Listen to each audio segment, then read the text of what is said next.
Okay, I think. There we go. Greetings. Okay. Can Greetings, you salutations. Yeah. salutation? Saludos for those who speak Spanish. Okay, and apparently my slideshow, I don't know what they were talking about, but it's not appearing. Yeah, I have slides all prepared. So they said this is how it's done, but I don't see any buttons for slides. Okay, greetings to everyone as well in the chat room. Okay, question, do you know how to add slides? Yeah, but I wouldn't know. I guess, yeah, anybody in the chat room, do you guys know? I don't know. No? Okay, well, they'll be ready for next time. I won't take up too much time. Everyone's been waiting about half an hour, pardon that. I actually thought 8 p.m. this time, but I'm so glad you mentioned 6 p.m. this hour, Mountain Time. Okay. And I don't have access to the questions, or do I? Actually, I do on the machine. Okay. So did you want to start with those since you have them? I can see them too, but We can go right in. I know it takes a second for people to log in right now anyway. They're kind of okay. filing So in. okay, Yeah. so waiting. You normally wait for everyone to get in. Yeah, I mean, I'm seeing people come in kind of all at once now, but I guess if we're gonna That's save fine. it, I guess. That's fine. That's fine. Yeah. While they're filing in, I will continue to look on the instructions for the slideshow. All right.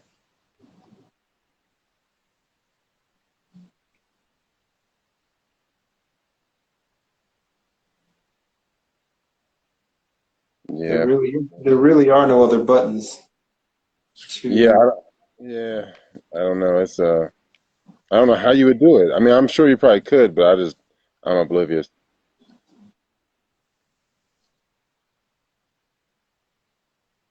Raw Pagano. I recognize that name. Okay. Yeah, Yeah. there are no other buttons. Okay. Yeah. I guess we got like who we got for now, kind of 40 some people. So that's pretty cool.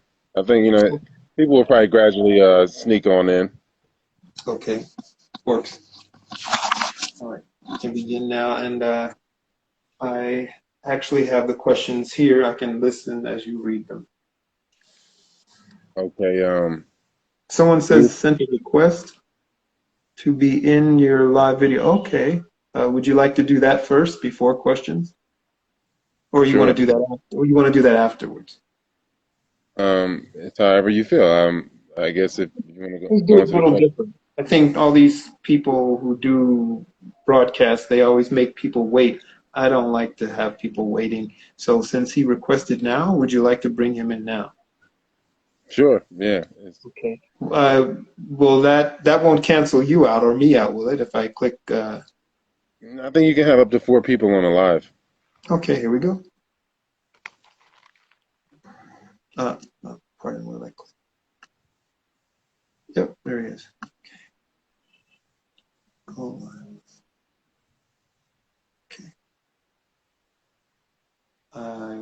I think you're live, Franco, or no? He went. There Oh, you go. There you go. Greetings. good. Okay, and I presume you are going to have some input or questions. Yes, sir. I am at I forget what you call it, supermarket. What was it that you called it? Oh, yeah, those places. Those places, yeah. I'm getting some coconut water, though. Okay, Yeah. okay. So, it's not a good, perfect time, but I wanted Okay, to ask about, I want to say thank you so much for letting me join, first of all. you're welcome. About the parasites, like, can you hear me well? Yeah, you're Yeah. coming in loud and clearly, so. Is their job, and Taylor, for you too, I know we've had conferences. Is Is there, it ask that just, question. is it just driving you to eat food so that you can get distracted and reincarnate, or like can you have a parasite and be on your purpose as well, or they want to get you off of your purpose, whatever that purpose is, whether it's your passion or music or art or whatever, or is it just food? Like that's parasite, it's just food, or they want to make relationships, ruin relationships. What in specific? Because I'm very confused with people and relationships, and I don't know when a parasite is. In your question is the answer. You mentioned various things that are part of daily living, or at least part of your life.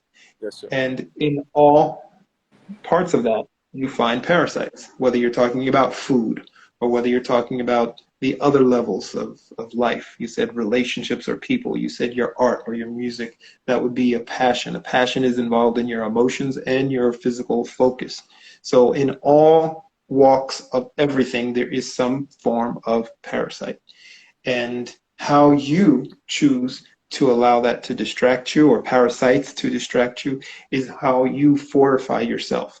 If you are not fortified against parasites, yeah, these are insidious types of entities or energies that will use your weaknesses or your lack of knowledge against you in order to maintain and propagate within you and within your world, or divert you to a course unknown, known to them or it, but unknown to you.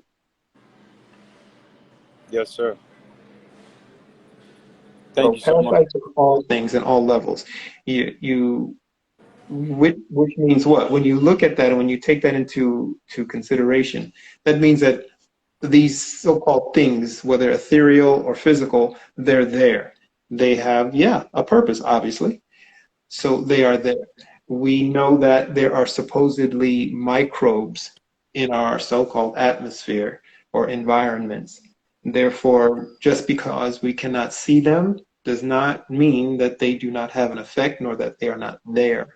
So on all levels, you have some form of non-mutualistic entity.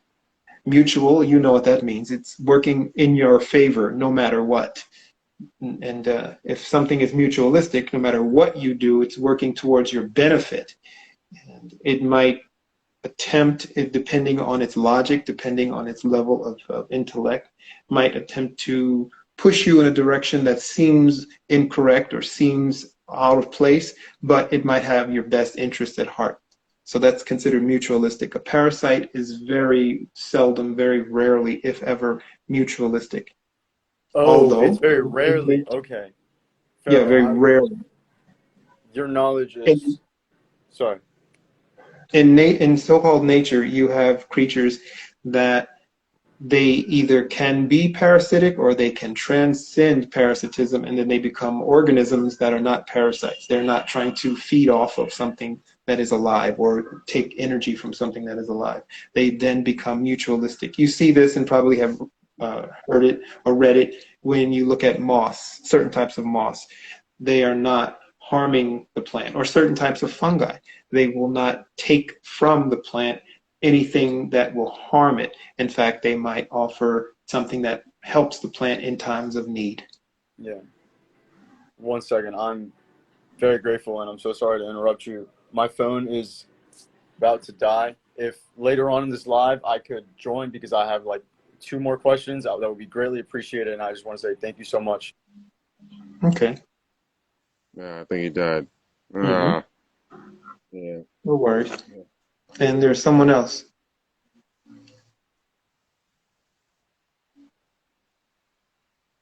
Okay. I don't know how to. Okay.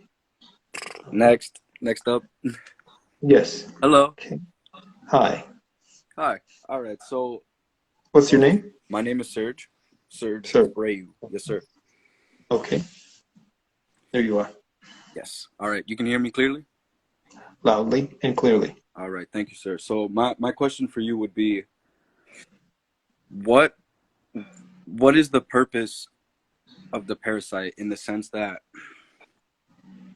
if they're trying to suppress knowledge and they're trying to control the people, why is it that they need to use the parasites to control us when they have so many other ways to do it? Like, why is it that they're pushing it so hard?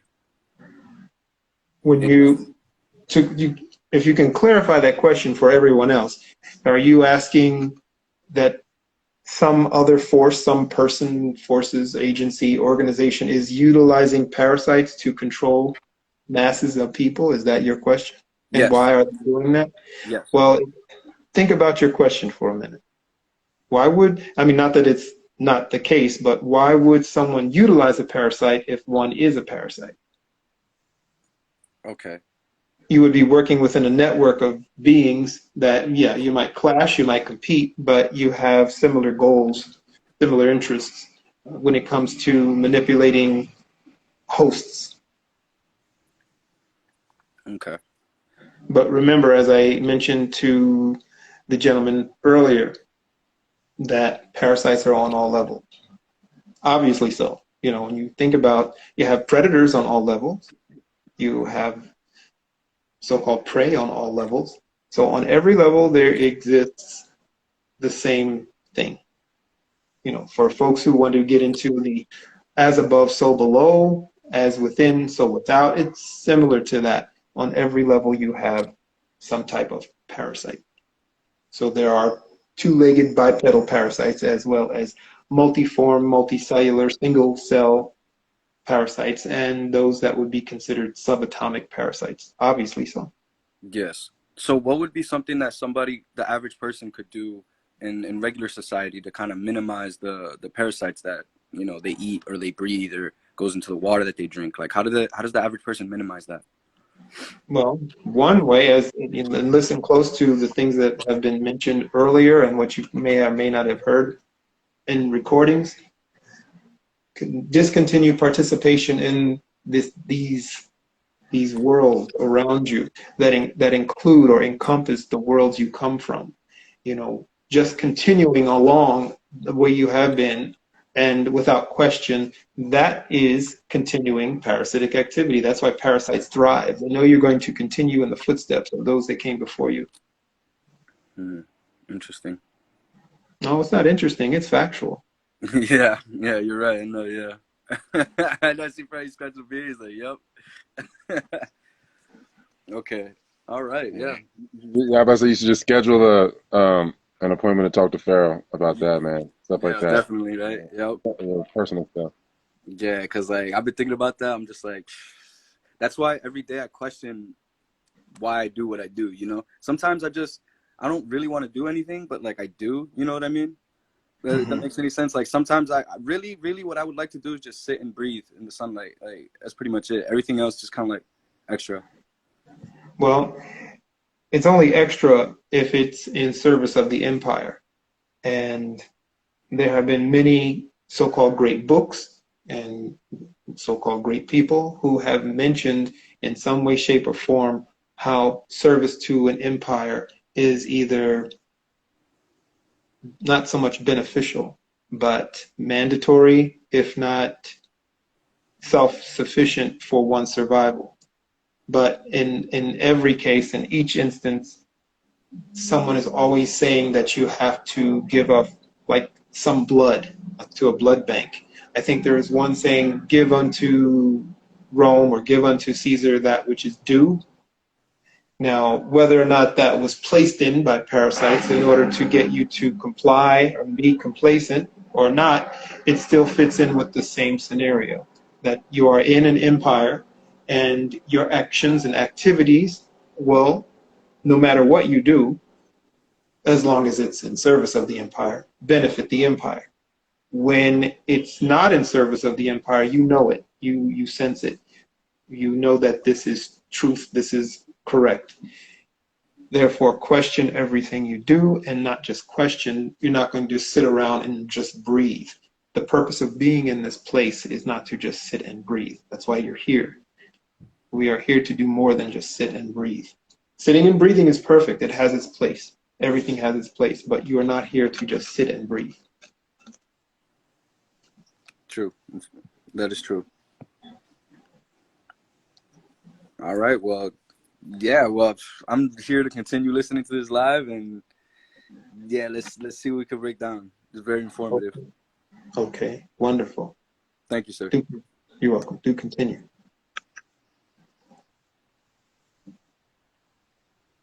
All right. If there's someone else who wants to, I don't know how this works, but there we go. Okay. Hello, hello. How are we doing? Greetings. How are you? Greetings, greetings. I'm good. Just got out of work. Thank you for accepting my request. Shoot, I don't even have any questions prepared, but since we're on the parasite topic, what is like the definition of a parasite? Like, what is its purpose? Parasite in a so-called scientific scenario or definition is any type of so-called life form. Now notice, if you really read, and there are many different definitions, but some will actually use the term life form, which gives you a clue right there to what I'm saying. But they're not just microbes. They're not just small. In fact, it's not just a microbe that is a parasite. You can see this evidenced in so-called nature. There are flowers that grow along trees that look very beautiful, but they're parasites. And so therefore, that is an example. You don't really need to look up a definition to see or to get evidence that parasites exist on every level. Do you think it goes from microscopic and then goes to the flower and stops? There are trees that are parasitic, that look like trees, that have no roots, they don't grow from a root, and they parasite off of hosts. They live off of something that is alive. That would be your basic common modus operandi of a parasite, that it has to, or it chooses to, thrive and live off of something that is alive.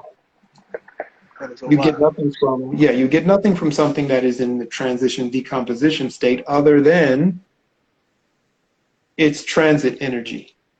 So depending on the level of intellect or soul and intellect, you can get a lot off of that.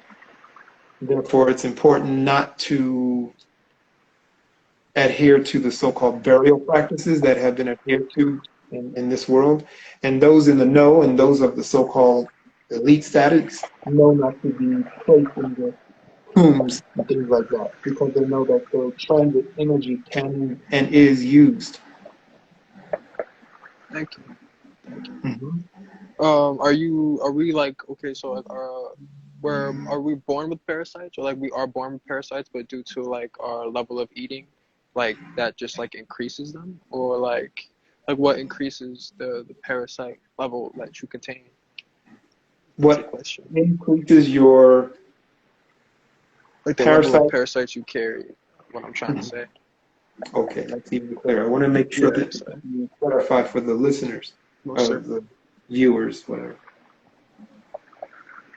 You do increase your number, but not just number, but you increase your level of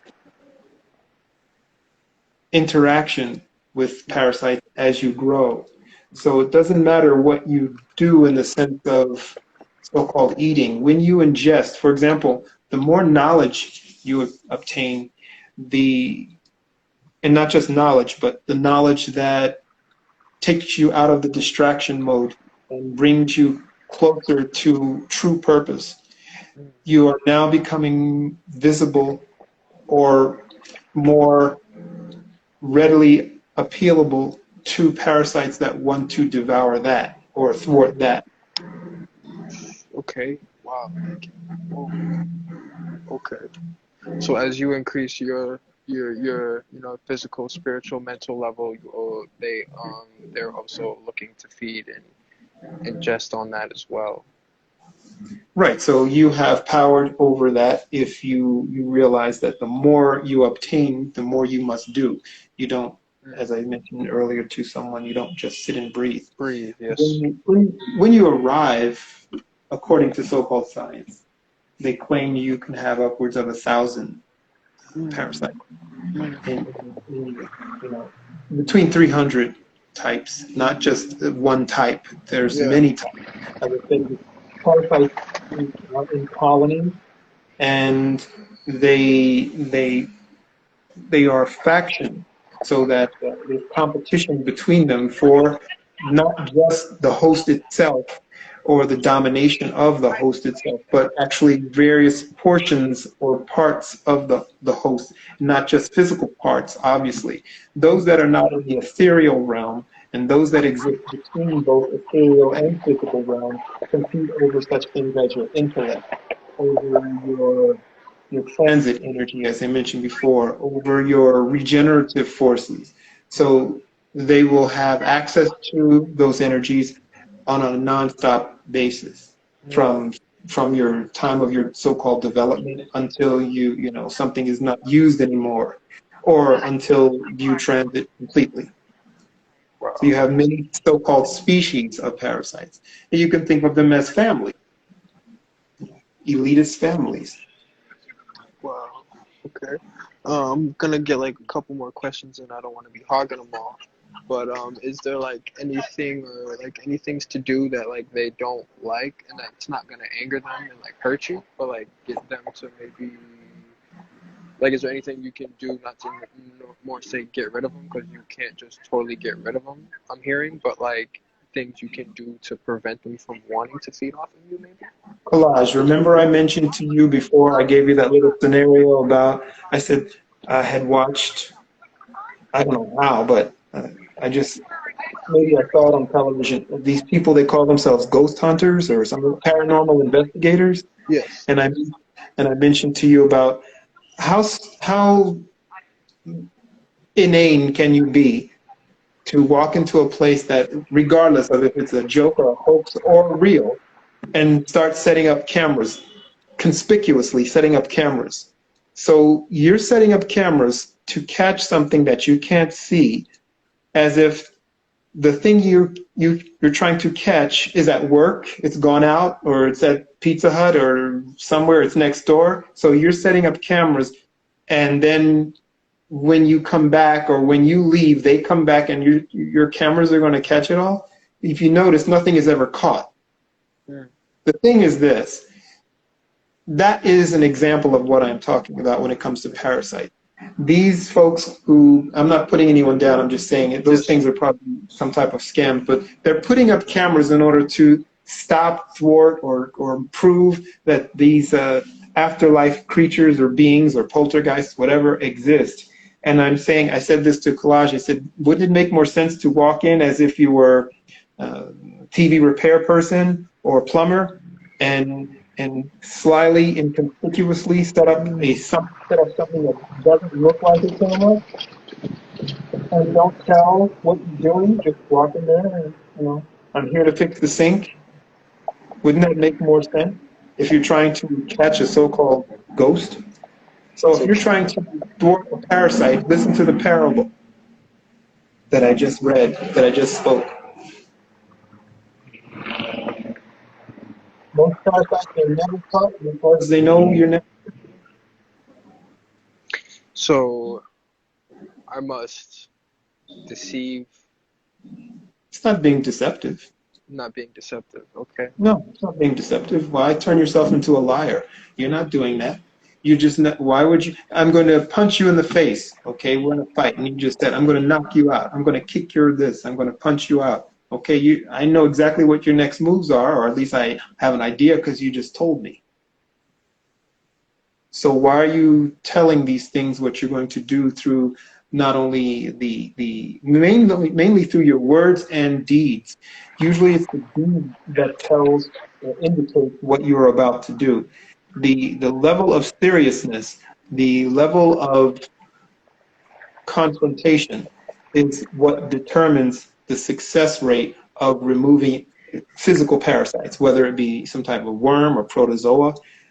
It will determine how successful you are, not only of removing certain numbers of them and of their lack of recidivism. So you don't want them returning. Some you just don't want returning at all, like the worms, obviously. But others, they will have their place and they will stay and they will remain. But you're not going to rid all of them as long as you are in this plane. You can keep them at a level so that they are in that abyss and you maintain control over that abyss. Ooh, alrighty. Mm.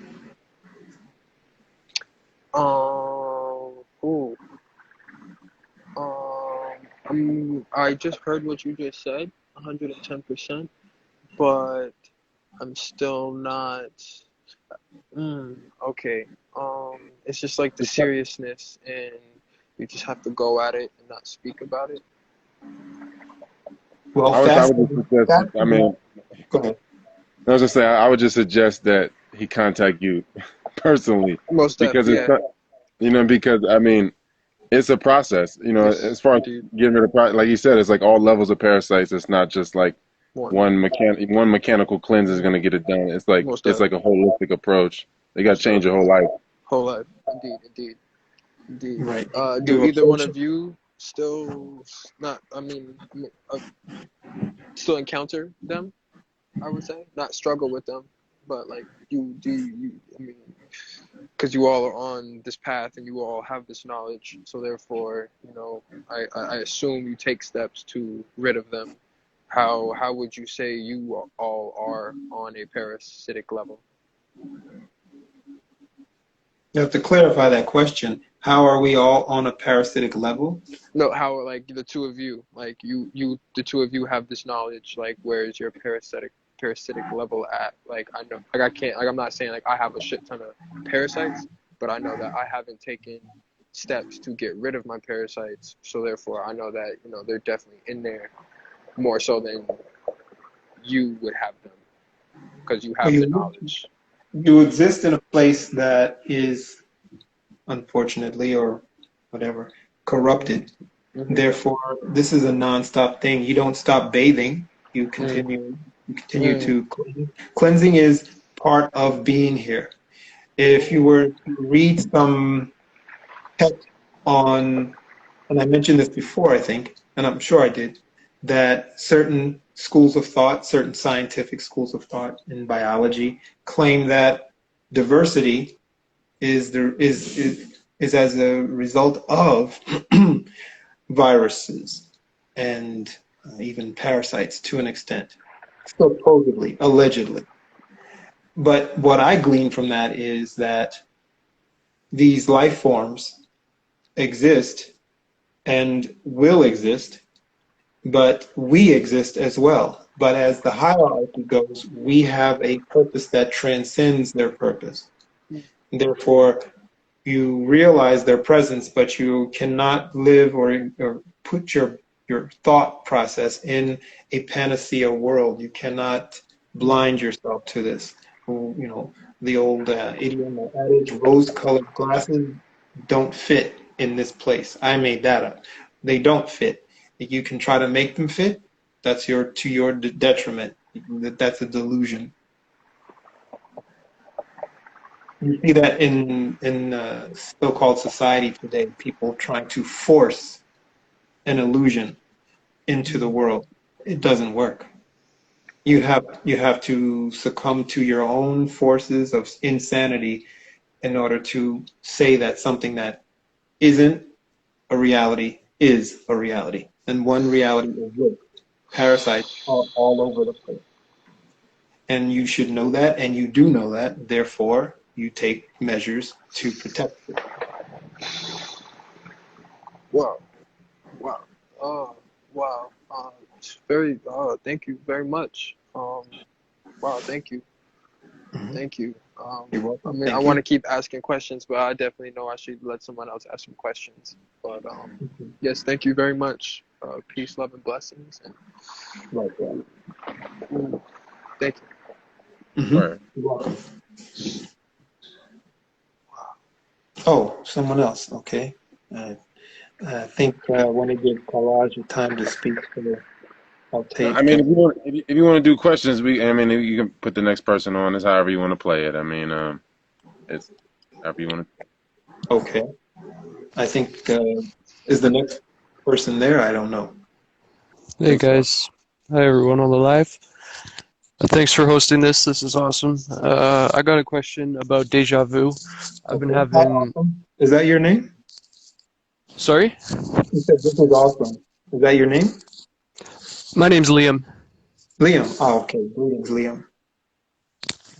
So I just wanted to ask about deja vu, and I've been having like really extreme deja vu basically every day, and I've sort of like when I have a tough day, I'll think about this one dream that I had where I was just in a really good place and everything was great and I was much older.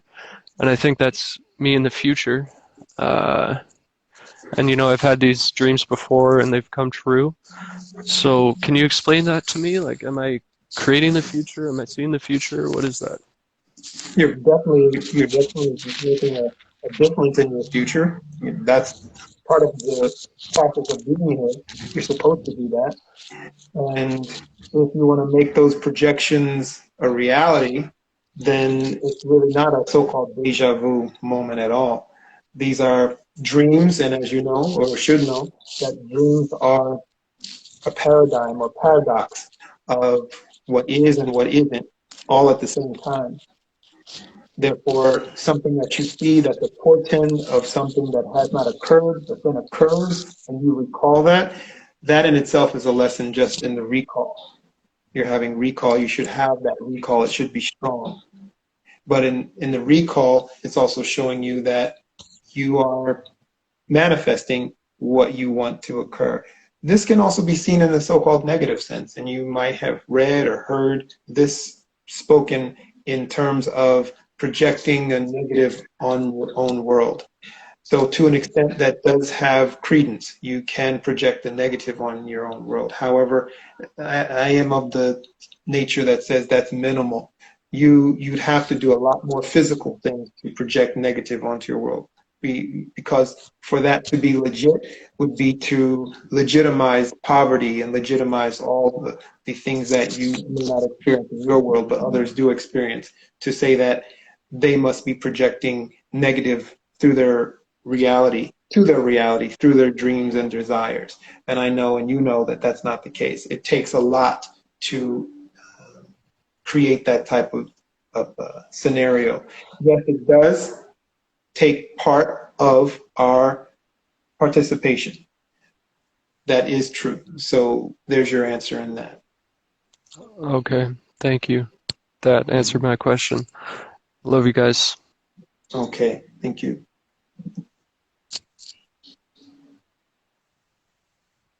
Oh, pardon. There's someone else. I keep getting. I'll go in order, and I don't wait. Oh, pardon. I hope that other person was not first. But go ahead, other person. There we go. Greetings. Greetings. Wonderful. The backdrop. Yeah, Thanks for sharing that. I just like wanted that. to share that with you. Hmm. Question for you I had was, what has accelerated you to a state of freedom from within on your journey? What has accelerated me from freedom from within? freeing yourself from within any Ah, previous limitations. okay. I would say that comes with arrival. And Mm, you, everyone arrives at certain points with certain encumbrances or not. And so I would say it came with arrival. beautiful. Thank you. Hmm. I like that backdrop. That's wonderful. Greetings from Kauai. Ah, okay. Beautiful. I hope you're planting in that place and also, making it a place that is hospitable to others who are like-minded. Yes, definitely. Perfect. Okay. And you mentioned your name? Did he mention his name? I didn't hear his name. Maybe he did. I don't think so though. Okay. All right. No worries. And I think that's it, so we can continue. The other person dropped off. Okay. Okay. Yeah. Oh, they sent questions. How was your first astral projection from masked hippie? Okay. Uh, I don't, I never had a first. So I really would not be able to answer that question. I never had a astral projection. That's not something that I do. You might do that and others might do that, but I don't astral project. People really don't know how to ask you questions because I don't think that they got to experience you. So it's difficult, I feel like, for them to really ask the question correctly. Because that's why I feel like people should really schedule an appointment with you so that they can make a better connection. Okay. And it's sometimes it helps when you just sit and think and prepare a question. Questioning is crucial in this place. That's I think there's a podisode on that, on how to ask questions, how to ask and answer questions. It's very important to know how to do so. These are not frivolous topics. There are courses in postgraduate school and graduate school on questions and I'm not just talking about in courses on linguistics and things like that or literature, questioning or psychology even, because you know that they are all about questioning, psychology and psychiatry. They you can say that that school of thought kind of founded the perverse as well as the astute way of asking questions, which means this: questioning and questions are crucial. Questions are vital. We are supposed to question while we're here because that's part of being here, part of the process of knowing, absorbing, and learning. So that you can fully experience this place and not have any I guess resentment that would keep bringing you back and looping. Well, if that's the case,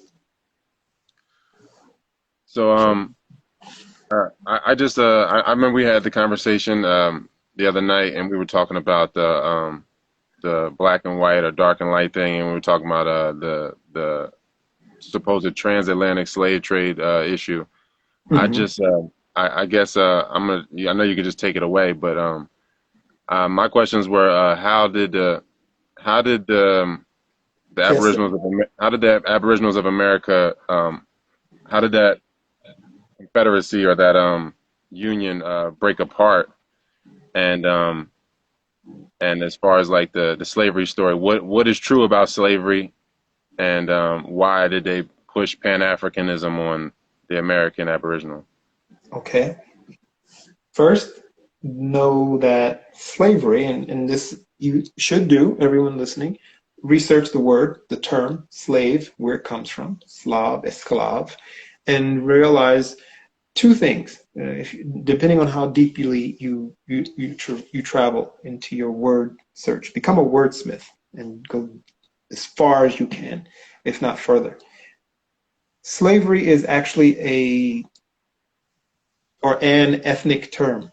It relates to a particular bloodline, if you will. And therefore, to call an Aboriginal person or their history or their ancestors slaves is beyond misnomer. It's egregiously incorrect. those in the know will probably secretly laugh at those saying these things. And you see people who are supposed learned scholars using these words readily. Right now, what's that thing that new program or movement? It's called race theory, I think, something like that. Race theory and Critical race theory. critical race theory. Thank you.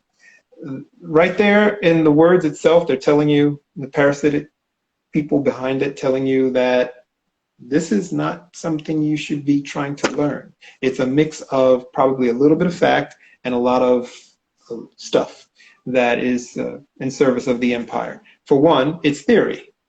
It's not fact. And that tells you right there.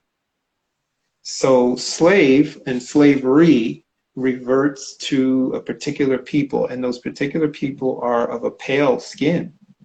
Those are the first, in a sense, slaves. Most societies had servitude. Servitude was based on either after effects of a war or in terms of debt. You had bonds and debts and free and contracts. And in order to fulfill contracts of duty, contracts of even in the sense of marriage, you had servitude. And what do you think when someone is a so-called military personnel? That's contract service. You are in servitude. You are a servant. You may not have a broom in hand, but you have some type of tool in hand. It could be whatever kind of weapon was used at the time. You are a servant. But that's not a slave. And a servant has the ability to obviously pay their debt, or someone can pay their debt off, or someone can take on their bond. And if no one takes on that person's bond, you can go into what is called perpetual servitude. That has happened in history to people, to persons, obviously, individuals or groups. It has happened. But the purpose of calling the American Aboriginal slave was part of the whole witchcraft, if you will, paperwork genocide to disappear people while they're still on the land. So they've had many different names used to disappear the Aboriginal off the land and inculcate the minds of those who come later as part of the parasitic colonization process. And remember, parasites live in colonies. And when you take on the will of parasites, you become a parasite. You become part of the horde. And so colonization, manifest destiny, all that entailed using the resources of those or the people who you don't call a host but are a host, and they come in many names. The names that were used to disappear them started with, they didn't first say slaves, they said Negroes. And then from Negroes, slaves, Negro slaves, and then of course as the boundaries went beyond that, it became, colored and black and such. But think about it.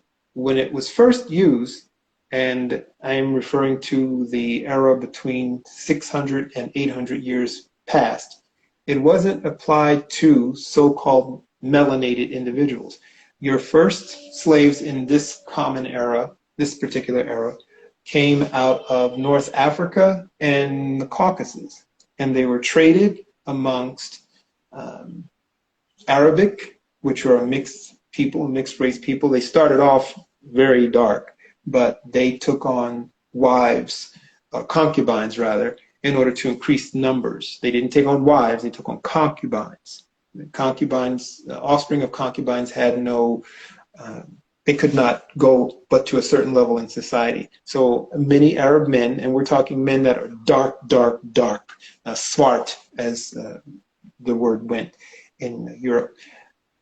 You don't see them there today. You see some. What you see there now are the after effects of the so-called Ottoman kingdom, not empire, Ottoman kingdom, and that meaning Turk.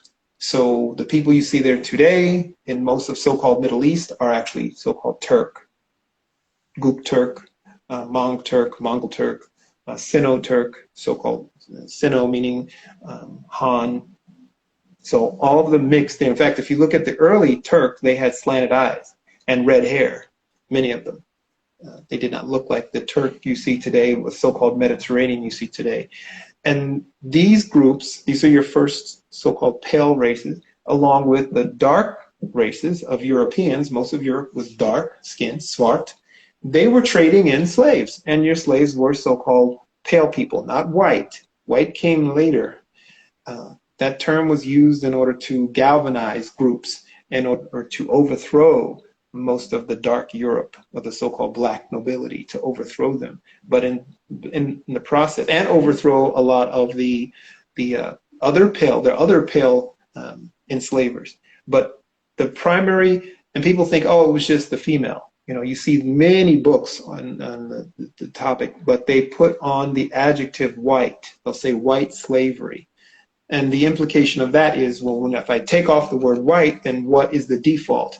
And so you've been programmed or inculcated to think the default is, the Aboriginal American, aka the so-called black, aka so-called Negro, aka so-called colored, aka so-called African American. That's one clue right there, that you're dealing with an Aboriginal population, multiple names, in order to, as it says in the Bible, to confuse. And in order to confuse, you can also get someone off the land themselves by confusing them. Well, anyway, the original slave and slavery did not happen just 8,000, 3,000, 4,000 years ago. That happened within a 1,000-year period. So in other words, we weren't enslaving pale races or dark races, as you have been lied to. You had servitude. And you could bond and buy your way out of servitude. No different than a prisoner of war. You did one of two things with a prisoner of war. They either were in service, or actually three things, or you killed them, or you set them free. But the purpose of enslaving someone made no sense. You would take them and put them in camps and make them work for you. The purpose was to benefit, clean up the dead, mine for you, get ore for you. You don't get anything if you enslave someone, literally. So you think of the so-called transatlantic slave tale, and if you think of it in the terms that you have been taught, you are not using your logic. Let's look at that quickly.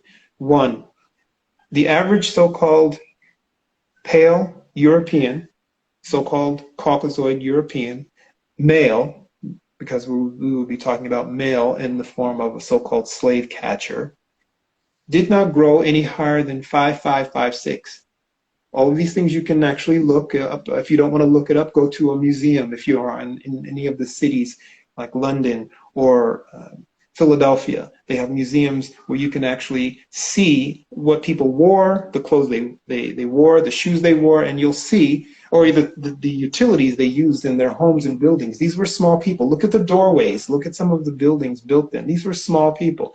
So the average so-called African, in this instance, the so-called West African male, because remember, you wouldn't go after females, you would go after males, and that's who they would take. Remember, this shows you the contradiction. Males were used as servants, forced servants, and kept as prisoners of war.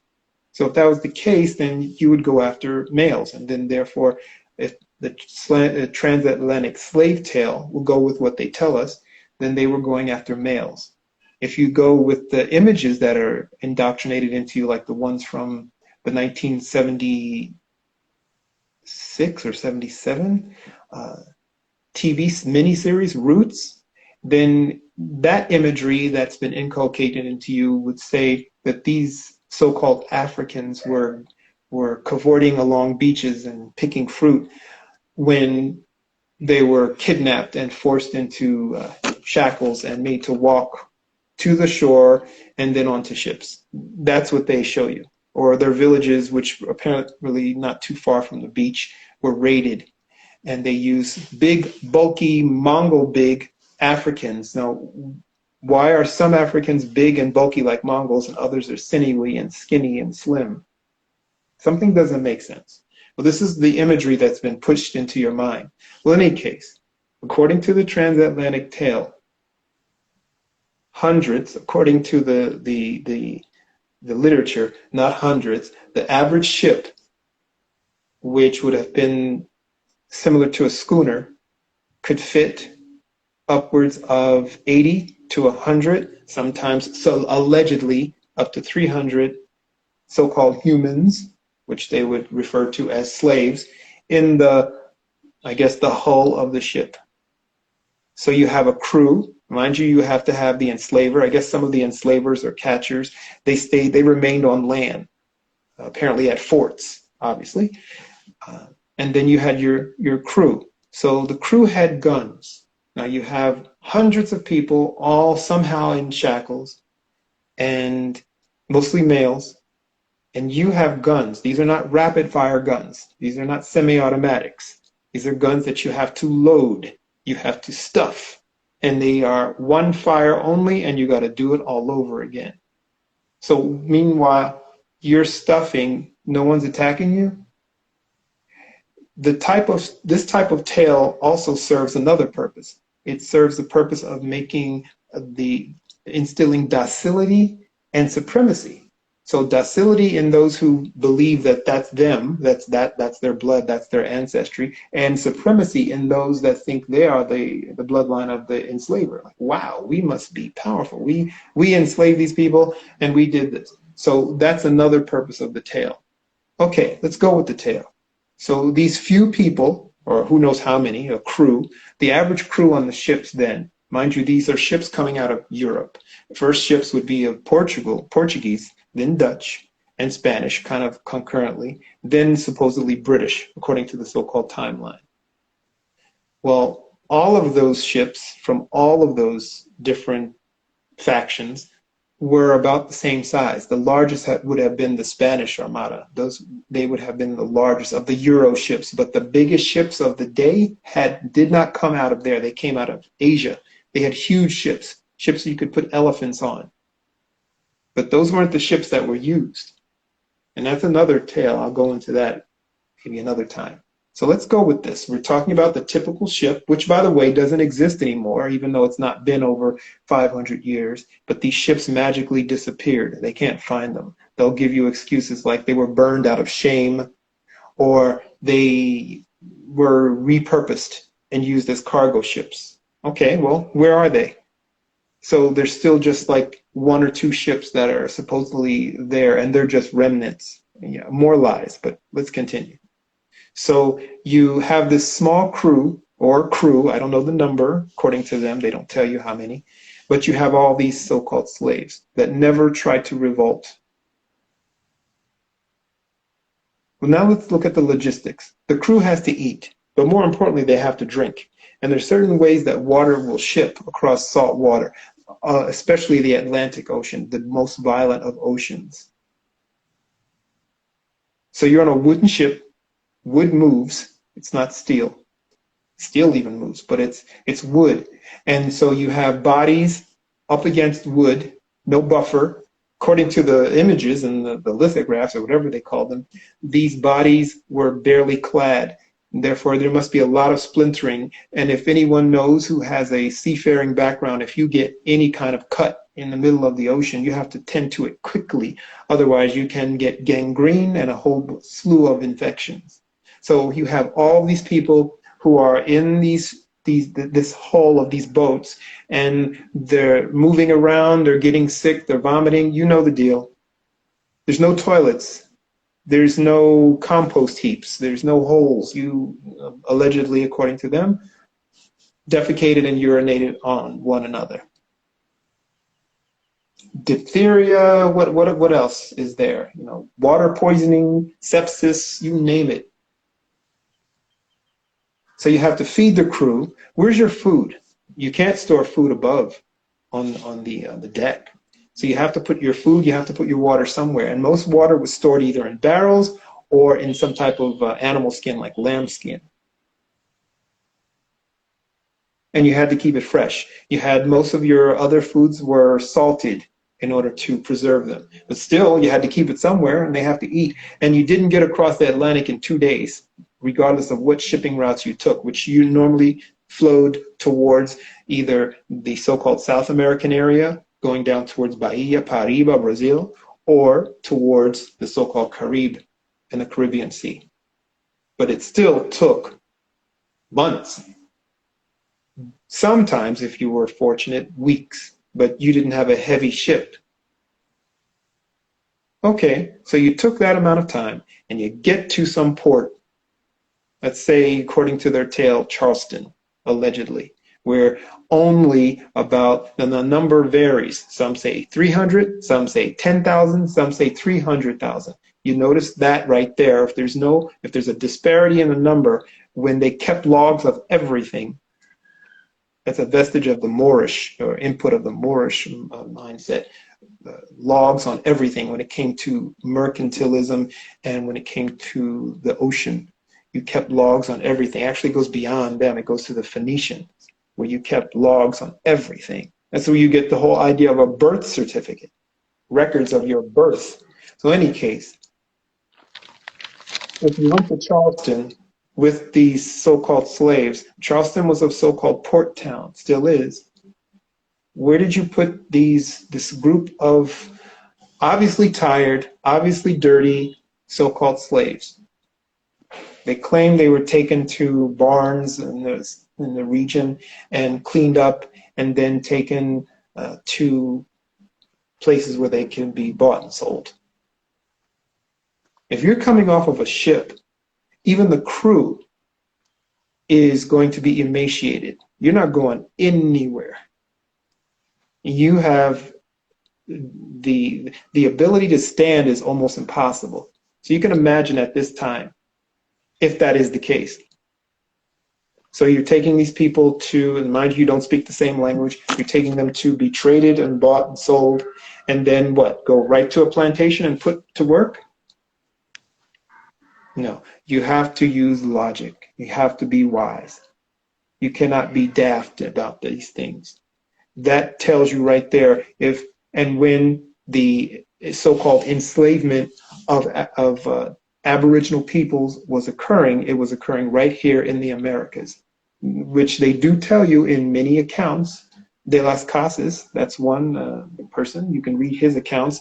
He will tell you that the so-called enslaved were coming right from the Americas. So they were taking American Indians, which not the American Indian that you have been told is the American Indian. That's the Siberian. They fled from Canada, escaping Mongol hordes. Many of them were brought in as slaves from Asia into the Americas. And they warred with the Aboriginals who were already here, who you would call so-called black. So yeah, so they were basically just displacing people, I guess, probably killing their mothers and fathers, and then taking the children and moving them to different parts of America. Discombobulating. It's the whole thing of parasitism. You discombobulate a population of the world, populations of places, and like a shell game, when you discombobulate, you cause chaos, and that causes weakness in the host.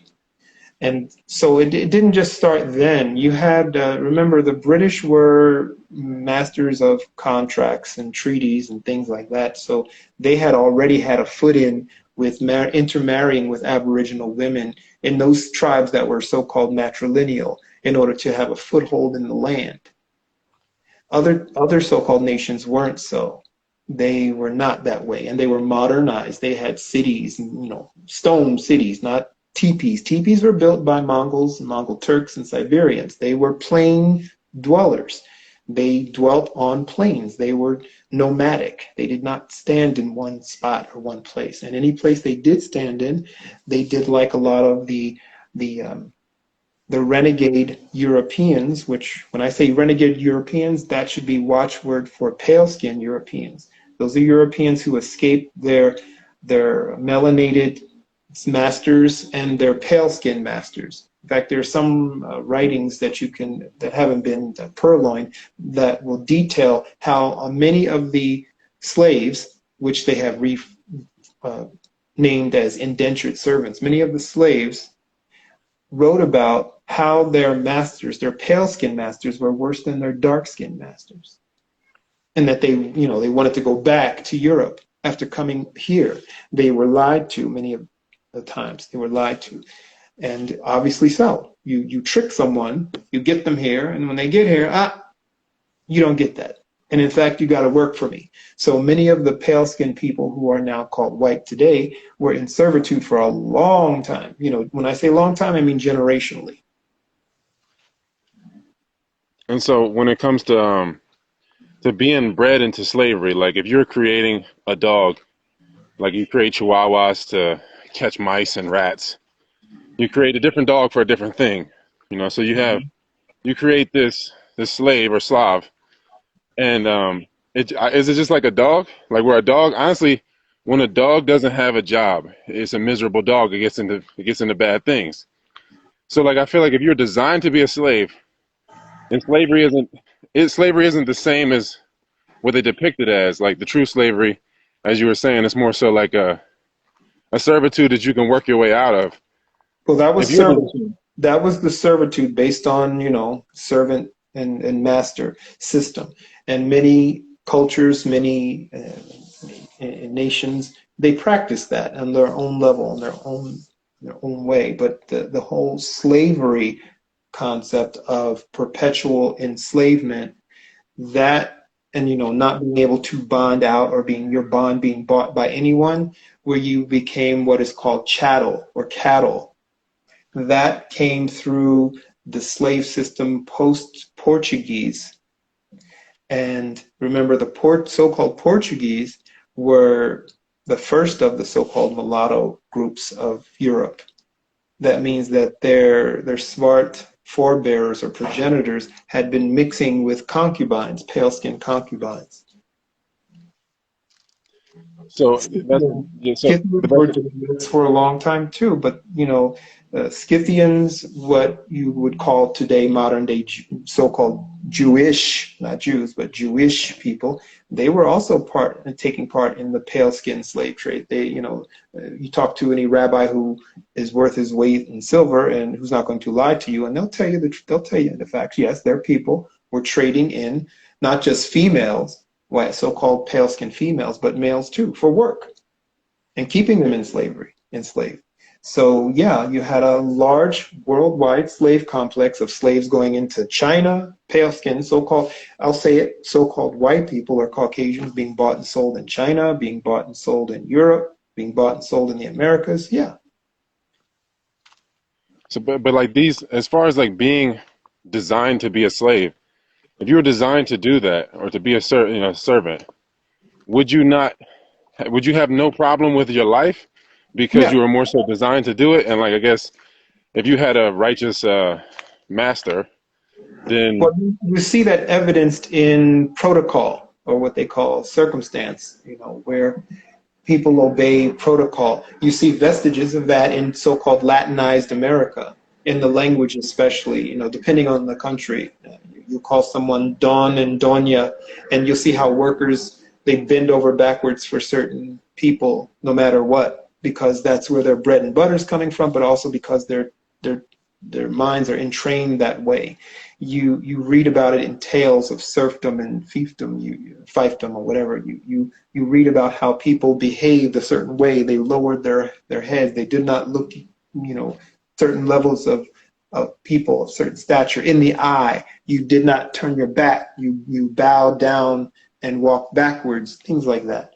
You hear of that when you watch a movie on the so-called antebellum South, where someone would say, "Don't eyeball me, boy," meaning don't look me in the eye. These are all parts of that kind of system. So, you know, people are forced into a mentality and bred into a mentality and bred into a physicality. The so-called Slav did come from a group of people that were, I guess, troglodyte type. And so their mindset was dull and slow, and that was taken advantage of. Some figured just bring them into society on the fringe and use them for menial tasks, things that can be done easily by rote, putting seeds into the ground, monotonous things like that. Taking care of a horse. These are all monotonous things. If you were to study so-called so-called medieval Europe, you'll find that this was the case. Why do you think when they tell you these so-called tales of Europe around that time between the so-called fall, which would be around 711 and 1690, they will tell you that so-called Europe was illiterate. The masses were illiterate. And when it came to hygiene, it did not exist. Why do you think these things are leaked out? It's because they're telling you a little bit, but not telling you enough. We're dealing with slave populations. We're dealing with a mix of barbarian populations. These are the populations that had overtaken so-called Europe, overtaken the aboriginals that were there, from whether we're talking Germany by the Alemanni to so-called Italy by the Oliveri or Grimaldi type peoples. You have an overtaking of these places and then a retaking by certain groups like the Garamantians or so-called Moors when they took over the Iberian coast into, not only through Iberia, into parts of Germany and in England once again, and then of course being overthrown, and then of course being pursued around the planet. And that's where a lot of the Aboriginals got sucked into the madness of these other populations. Hence the reason why the Aboriginals should not have taken part in the societies that developed after Reconstruction. My people should have kept their distance. When you participate, you know the old saying, when you lie down with dogs, or you're judged by the company you keep, in other words. Even though there are great and good people in all types, you don't put yourself into the destiny of another group. And so now they're intertwined. And that's what happened. So a lot of the dirt that the so-called Garamantians and Moors and Jacobians did, when they were over here mixing with the Aboriginals, all these other groups going after them took it out on anyone else that had melanin. And therefore, they got swept up in it too.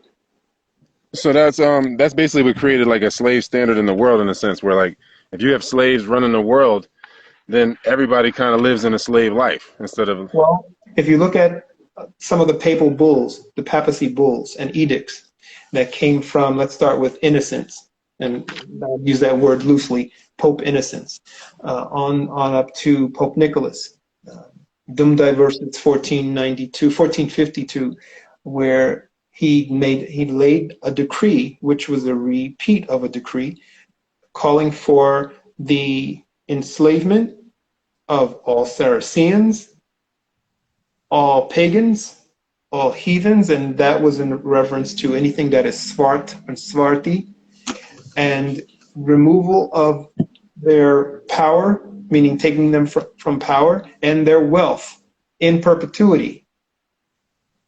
And what most people don't realize about a papal bull or an edict, it has to be struck down or stricken by a successor pope. No successor pope has stricken or struck down any of those papal bulls. Therefore, what?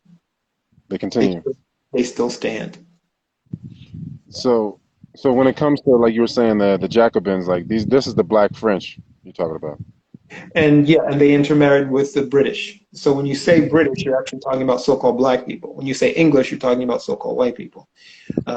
British were the original so-called bloodlines. Most of these people, they intermarried. So yeah, they could claim so-called royalty. That's where the whole subject line came in at. So they literally were cousins to some royal. Not that they were in line to anything, but it would mean a job, an apprenticeship. You never had to want for anything. In other words, in the lines of the levels of a society, you probably, if you were a servant of some form, it could be an apprentice nature, or you may be able to work your way up, and that's how it worked. So that kind of level of society that you saw in Britain and in France or Gaul, you saw mimicked in these colonies by the slaves that overtook these places. You had these insurrections all across the planet. The French Revolution was an insurrection, an overthrow of the final mulatto leadership. And then you had the insurrections in the Americas. These were terrorist acts and they were done by slaves, and until you had the final so-called slave revolt or civil war, where now you had a white class. This is where you get the statuses of so-called black and so-called white. These are status terms. And you'll notice that at the beginning, well, not the beginning, during the let's say the 1890, between the 1790 and 1890, between then, you did not have these statuses. But in 1890, you had three statuses only. And then now, look at the statuses you have on the census. But they still fall within those same original spectrums, black, white. And I think you mentioned on a post about how, was it Ben Franklin or someone who Yeah. was talking about the different types of classifications of races, and Yeah, he was. how he was pushing for the increase of the so-called white status, and that white status is a minority when it comes to a so-called species. I say species because I'm now referring to Blumenbach and the use of his terminology when he was using species in terms of people. Because he was saying that Benjamin Franklin was saying that Germany and all of Europe, mainly outside of the Anglos, were swart or swarthy, which Schwartz Exactly. means Sport. black. And smart means black. And so that means like the Dutch, this West India company. I mean, because I've been to the Netherlands and I remember being there around Christmas one time, and they had this, I guess, this ritual where people go around the town in blackface. Yeah. Zwart Um, Piet. Zwart Piet is a ritual where they put on, they don, they darken, or if you say blacken or darken, their skin with some type of makeup or shoe polish. It used to be shoe polish. And then they would put on they didn't have Afro wigs, so they'd find a wig that's curly. So they'd find a curly wig because, the slave population did not have curly hair. They had straight hair or tow hair. So they would find one of those and they would put on the typical garb that you would see, which would be something red. So you had Zwart Piet, and I think you had the other character, which was, it wasn't Santa Claus. It was something else. It was more of a duality figure. like almost like And an Odin. I forget. I know he had like a staff. right, and it was a duality figure in that if you did good, you were rewarded. Supposedly, mind you, that when you're dealing with history and folklore and with repeat actions, what they call ceremony and ritual, if you look at them all together, you will get the truth out of it. And what you are seeing, like no different than you see in Spain with the so-called running of the bulls, it tells you right there what that is about. They do it in most so-called Latinized countries, the running out of the bull. The bull is representing something like the running out of snakes. They're talking about the removal of the aboriginal or the so-called black, whether it be snake, whether it be bull, or in this instance of something called Zwart Piet. If you were bad, you got put in a bag and taken out. And I'm trying to remember the name. I want to remember the name of, he was the sidekick, in other words. Zwart Piet is the Yeah. sidekick to St. Nicholas. But if you notice, St. Nicholas is represented by an albino or a so-called Caucasoid, as opposed to the actual St. Nicholas. If you were to look up the real St. Nicholas, who allegedly developed or not only developed the languages there, but also was triumphant in pushing back the Turks. So how could he go from, look at him, he's dark, he's so-called black, and then you have him represented as this man, this devoid of melanin with a beard and with a staff, and he has a black sidekick named Zwart Piet that tells you the man with the big pointed crown and fish hat, the mitre, is actually supposed to be black, and Zwart Piet is actually supposed to be pale. And if you know about Dutch, if you know about German, black, bleak, blank, bleach, black are all the same word. Black means bleach. I remember in South Africa when during the so-called apartheid times, they had signs up which would say net blank, which means no blank, meaning like blank line in English, blank meaning empty, void, but in Dutch meaning black, blank. And if you look it up, do the etymology, it means to bleach, to take the color out. That's why the Zwart Piet is actually the reverse of the person who you see as St. Nicholas. And they will show you all over Europe St. Nicholas and the statues of St. Nicholas as a so-called black person. I don't say black because it's part of that status terminology. It's part of the misnomer terminology. It's a technology, and to be part of it is to empower it. So I don't use black. I don't use white. And I suggest your listeners, your viewers, do not do the same. If you want to come out of that and search your bloodline, find out who your bloodline is, come out of that black-white stuff. You get nowhere, and in fact, think about it. You go with these two statuses, you have now relegated those people that came before you to nothing. You can't even think of, I ask anyone, what's your great, great, great, great grandfather's name? Some might know, most don't. They don't exist. So they just exist in a history of whiteness or history of blackness. Come out of that. You're not black and you're not white. If we're going by color, then you would be a liar. You know, a child is taught to tell the truth, supposedly. And if you give them a set of crayons and say, okay, they know the colors, and the colors might be on the crayon or the marker. When they're coloring, they know black and they know white, they know orange. So if you tell the child, I'm black, the child, if they're wise or smart, they will say, no, you're not. You're not the same color as this crayon or this marker. But we want to say to the child, oh, well, I'm black. How can you explain to that child that you're black or that you're white? Again, you would have to teach them how to swallow the lie. Truly. These are status terms. White is a status, black is a status. And people are taught. People are taught today. Plenty of people fight me tooth and nail about this. They say that white is all colors and that's pure light and that's all the colors combined, and that black is void of color. A lot of people go with that. I don't know where that school of thought generated from, but like you said, a child can put all the colors together and put all the paint together, and they're never going to get white out of putting all the colors together. No, not at all.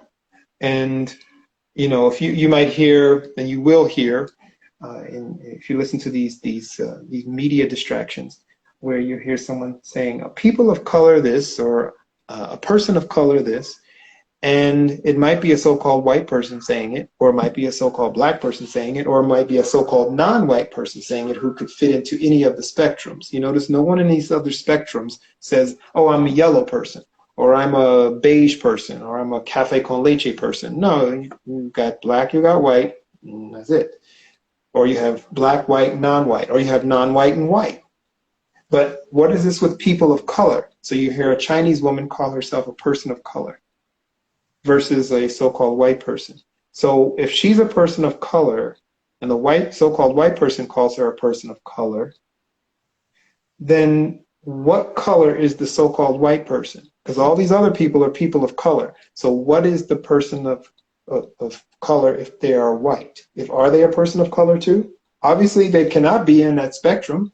And if that's the case, and this person of color who claims to be Chinese is talking about the racism she experiences as a result of being a person of color or having a color, then wouldn't that mean that it makes sense not to have a color in this empire? Because if you have a color, you're going to get treated like you fill in the blank. No pun intended. So yeah, you got people like as far as the Pan-African movement is concerned, you got people like Marcus Garvey that people would look to him and say, oh, this person is quote unquote black, but they're not from the same bloodline as the Aboriginal American, and they're not, like you were telling me, he's not even from an African bloodline. He's right. An original British. This is what is done when you have these two status monoliths. Well, it's not even a monolith. the Aboriginal is placed in a monolith, is placed in a compartment. And if you notice, and if you're astute about it, you read and listen, you'll notice that many nations are in this realm that are classified as so-called black, they don't use that term, or either they'll fight to not use it, or it'll be snuck in slowly through their media, through their schools, through their youth, and eventually they're calling themselves black in their own countries. Because I know full well that so-called Africans of various nations never called themselves black.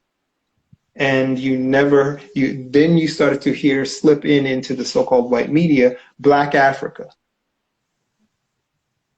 Yeah, I remember. I remember hearing Haile Selassie. He said, when he was questioned if he was black, he said no. I mean, I've heard that. I've heard that he's from an Edomite line too, though. But I mean, either way, he still was correct in saying that he wasn't a color. Exactly, because he knew what was up with that. To be a color, to be relegated to a color, or in this instance, a non-color, according to the color spectrum, in order to be relegated to that, that means that you are adopting slave status. You are adopting non-void status, especially in an empire. That means you have no nation, and in the terms of religion, you have no prince, as in, a savior. That means no one has taken your bond, and in the Bible, that would be the Israelite. No one will take their bond. No one will speak your name. Your name will be wiped clean from everything. So you have no name. You have no nation. You're just black. And black is the color of a shadow. And the shadow is always underfoot of everyone. And what do you see in the Aboriginal of America? Everyone can come in and step on the Aboriginal. Get a store in your hood. Open a business there. You can. Have you as a customer. You're the number one. Your males are the number one imprisoned, enemy of the state. Your females are now being used against you because they've taken the bait in the feminist movement. And as most people don't know, feminism is just a vestige. It's just another part of the whole status game. Feminism is racism. Feminism is so-called white supremacy or hegemony.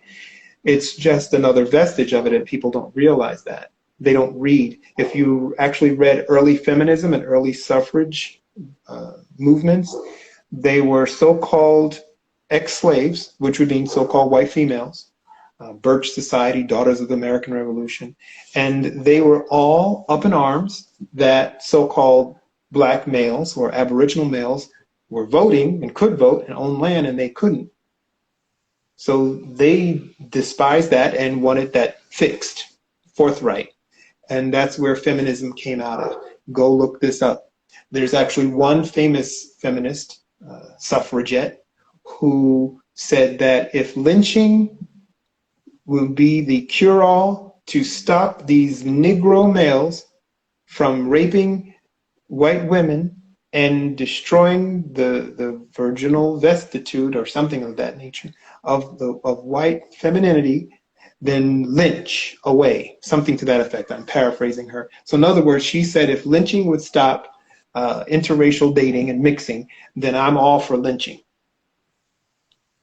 This was a suffragette. She is also considered she was the mentor or mentorette of Susan B. Anthony, of quite a few women who looked to her. She was also a first-time senator. Her Senate seat and her Senate servitude lasted, I think, a week or a day, something like that, and then she croaked or died afterwards. But she is looked upon, and many statues are in her honor. So a lot of this stuff goes on, and people don't even realize this right in front of their faces. How so-called whiteness became whiteness, how so-called blackness became blackness, and how they are both two statuses. How the so-called Masonic rituals are part of the ongoing processes to keep these statuses in motion. And they tell you right there in every Masonic temple, it's no accident, with their checkered floor, their black and white floor, or their chessboard floor, rather. It's a chessboard. So like you said, the it's all about having a nation, and like you got Nigerians, you got Jamaicans, you got all these different nations of people, and the Aboriginal of America doesn't have a nation currently, even though the nation is their nation. Correct. And you mentioned Nigerians. Ask any Nigerian if there's any Nigerians listening. This is about truth, not about anything else. So be truthful. If you want to comment or speak about it, be truthful about it. You know these things are real. Any Nigerian will tell you their parents, if they're first or second generation, will tell them don't associate with those, some might say the N-word, some might say, American black, because they look down upon them. They're not us. They are correct in that. They are not us. But at the same time, would you call that white racism? No, because they're not considered white. You would call that what? That's the way of the empire. You don't associate with anything that is of the slave status, because that will bring you down. So anything that's associated with the American Aboriginal is taboo, so to speak. And taboo unless it's for entertainment, or there's some benefit to intermixing with them, or in most instances, total ignorance. A lot of people have no idea and they mix. But then there are those they do know. Look at it in terms of commerce. In terms of commerce, you do not see commerce flowing in that direction. The purpose is to keep them remember the papal bulls, to keep them in a perpetual state of slavery or enslavement, of relegation and subjugation. And in terms of commerce doesn't flow to the so-called hood. Commerce doesn't flow that way. If you look at society setup, especially now, the aim is to keep the so-called Aboriginal female above the Aboriginal male. So you find, 60% of graduate school graduates of Aboriginals are female, when only 10 to 20% are male. So that's telling you right there, that's one way to keep generational wealth away out of the hands of a so-called Aboriginal. But in terms of commerce, you don't see banks in the hood. You don't see where's Whole Foods in the hood? You don't see businesses and corporations clamoring to set up shop in the so-called hoods of America, or the so-called ghettofied areas of America, or the country or rural areas of America. What you do see is all the negatives flowing in those directions. That is perpetual servitude. That is perpetual subjugation. And so you figure, well, wait, if this is coming from a papal bull, I thought we are separation of church and state, and we're not Catholic. We're not Roman Catholic. Why would we be listening to a pope? Why is any country listening to a pope? Why do all the leaders go and bow to the pope? So that's that. I'm sorry. Go ahead. No, I'm done there. Oh no, I'm not, because you were talking about treaties and in legal terms. Considering yourself a minority legally is damaging, and like it's self-defeating, like legally, to call yourself a minority. Correct. In a legal sense, it's damaging. It's detrimental. In an esoteric sense, unless you have the power, you don't use that. And in an exoteric sense, you're using the power of opposite. And you have many groups that are literally minorities. I won't name any names. They literally are minorities, but they hold power in that. And the power is in being a minority, not a huge majority or majority. But to call yourself minority in a legal sense, and you hear that done quite often with the people who call themselves African American, and they might mention, or others will call them that will put you in a state of, you're a ward basically of the state, a minor. You're not, in terms of contract or civil law, you're not supposed to contract with a minor, and any contract with a minor is considered void. And if you do contract with a minor, you have to have a legal guardian or someone who can vouch for that or stand for that. As you see in entertainment, because many of your entertainments are minors, but they have to have some type of legal guardian who has power of attorney. So what does that say? That says in a societal sense, there is power of attorney over a minority. Who would be that holding the power of attorney over the minority? I guess the same person who's holding the trust. You have a trustee holding power over you, a dominion over you, and they don't know that. And so you are calling yourself, in a legal sense, a minority, then you will be perpetually powerless. You'll be a minority. Minority will never win over a majority. A minority will never have power in a society that is majority rules. So when these treaties were made, like these treaties that are still standing, like you said, the Papal Bull, these treaties they were made Now with that's not a people in the, treaty. Pardon, I didn't want to interrupt you, but a papal bull or an edict is not a treaty. Those other things that were the friendship treaty and hundreds of others, if not more, those other treaties, for example, the ones made between the British and many of the tribes of, let's say, of the Mississippian tribes, those are treaties, and many of them stand to this day. And then, of course, many of the treaties made with the Mongol nations, the Mongol Siberian or Mongol Turk nations, those still stand. You have some that were used to set up nations, new nations, like the Cherokee Nation. That's an amalgamation of so-called tribes. And then you have the recognition treaties. That's why you have certain groups that are allotted blood money, basically, to stay quiet and to just get along and go along, or set up casinos and things like that. These I've are read all. that. Okay, I've read that that the Cherokee used to go out and corral so-called runaway slaves and bring them back for like a bounty. Well, you can say so-called Cherokee because that's actually not even the name, but the real name of one of the nations, Anuai, is not even used anymore. But that doesn't sound anything like Cherokee. No. So like with the Mongols, like you said, they when it comes to like for instance the Seminoles and the Seminole Wars, they supposedly fought side by side with so-called Negroids or the Black Aboriginal, but when it came time to claim like I guess money from the state, they said that these black people aren't Seminoles, we're the real Seminoles, they're not, and so they can't prove it, so we deserve the money in the casinos or whatever. They don't. Yeah, that all came out of the so-called rolls that were used during the latter part of the so-called 19th century, when rolls were being used to make claims by primarily slaves.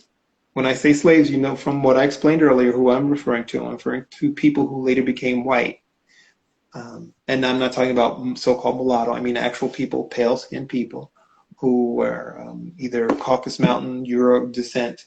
Those people, these people, they eventually were intermingling and marrying with a lot of the so-called Mongol groups. And through these roles, like the Dawes rolls, they were able to have their names placed on lists for land and land rights, land right allotments. During that time of, homesteading and land allotments, you could either marry into the group or into the tribe, and eventually maybe even take over the tribe, which has been done and is done, and you see it to this day. If you look up a lot of these Mongol tribes and many of the nations, look at the photos of their board of directors and their head chiefs, they look no different than Bill Gates. So what is it that makes a person pale, and what is it that makes a person dark, and what are the signs that a person that is of paler color what is the sign that they have neuromelanin? Well, you have various forms of mutation that have occurred over time spans. And one of the isolated traits that is the primary trait that has been traced to, some even call it the fallen angel seed, because it's not found in nature. It actually was they say injected in nature, and it's only found in certain so-called species of animals, multi-celled animals, starting with either zebrafish, koi fish, and then of course you step up into people, and then it's into so-called those with Neanderthal traits, and that would be the gene marker SLC24A5. And you can look that up as well and read a lot of it. They study to this day. They still study it because it's an ongoing trait, but it's a mutation, and it is the mutation that causes so-called paleness. I don't say whiteness because that's a misnomer. It's just as blackness is a misnomer. So just say paleness, and it causes paleness. But they cannot, for the life of them, still, or at least they say in their literature and the abstracts, and I don't trust any of those, but they claim they don't know how it perpetuates itself, because typically over time, when there's intermixing, you would think that it doesn't return, but it does continue. Hence the reason some call it fallen angel seed or Neanderthal seed. It's something that you can't really wash away. Right. So, because I mean, from all my research, it brought me to, like, if I look at anything that's pale or light or has traits of albinism, whether it be a white tiger or a supposed white tiger or white gorilla or even white dogs, they are all products of the blood, the gene pool being too small and inbreeding happening to where you now have this pale skin or this pale fur, whatever, what have you, this pale graft version of the truth. And That's, yeah. and normally in so-called nature, nature has a way of repairing itself, and so what occurs in species, or pardon that use of that word, but in species like that have these recessive traits, they usually are infertile, or if they are fertile, their fetal members are not viable. They may not last long, or they'll be very sickly. And in the so-called animal world, as opposed to the people world, in the animal world, they know best not to mate with something that's sickly. Some animals will stay far from it and let it die, or some will eat it, depending. But only in the people world do we try to perpetuate that, not realizing you are perpetuating suffering. When something is not supposed to be, it's not supposed to be. When something can be repaired through intermingling, then it can be, and you know it. But in many instances, intermingling is not going to help. It's just going to repeat a pattern that will create a devastating effect over time in its offspring. Or you create many different things. And as we know, through all the various literature, that if you kept abreast of all of these myths and stories and facts and tales, you'll see that it goes from enmity between seed to poisoning of lineages. This all occurs as a result of not respecting the actual law. Some say the law of the universe, some say law of nature. I say the law of the Most High, or the law of that which manifested or originated and created all, which So has a when it way comes, of taking care of everything. We just have, people just have a way of being arrogant about some things. so when it comes to neuromelanin, what gives a person neuromelanin? How do they know that they have that? Well, you see neuromelanin and eumelanin, which is a carbon-based melanin. You see that in its concentration in pretty much most of the people of this planet, primarily the aboriginals of this planet. And then there are pseudo forms of it that you might find in some groups that have, I think it's called, not acromegaly, vitiligo, so-called vitiligo, which is also a form of leprosy. And these are the mutations. So you see people who are melanated, but you may not see it, but they might have a small spot. That small spot might grow, or it might manifest in an offspring, and that small spot is an example of the mutation, or is a representation of that mutation that will occur somewhere down the line, if not in that very person. So whether it be vitiligo or eczema or just outright albinism, it's all kind of like different degrees of the same thing. Yeah, these are forms of mutation. And look up the science. The scientists will say that, and I'm not making these terms up. So-called science calls these mutations recessive traits. Recessive traits. I did not make up that term either. But look these things up so you'll know what you'll know where you are. It's important to know the truth. You cannot continue to live in delusion. Parasites will get over on you and will continue to get over on you as long as you don't face the truth. The truth So is, don't sorry. get afraid of it, and don't allow your emotions to get the best of you. It's just truth. It's what is. The people who came before you, they came before you, and we are here, all of us, as a result of the things that they've done. And we don't want to continue in either their disobedience or nor their ignorance. Ignorance is not bliss. Ignorance is deadly. So when it comes to like what makes a person pale, I always wonder, like, was it like the chicken or the egg thing? Like, did somebody get infected with a fungus and then they started grafting people or grafting themselves, or did or what happened? Because like to me, like because you were saying, like in a lot of cases, people that are pale are almost like a personified fungus in a sense. Like if we're looking at the body, like the world like a body, I guess you have some people are like microbes, some people are like fungus, some people are worms, some people are actual or aboriginals. Well, akin to a fungus, they would be more sulfur based. That's what I meant. So you have pheomelanin, which is more sulfur rich, and eumelanin, which is carbon rich. Those are two separate elements, obviously. And, whether the paleness came as a result of mutancy from leprosy, which is a blood-borne disorder, or it came from something interjected into, that would be the graft, interjected into the realm of bloodlines. That is, now we're talking about what most people who are fearful or who want to evade will not discuss.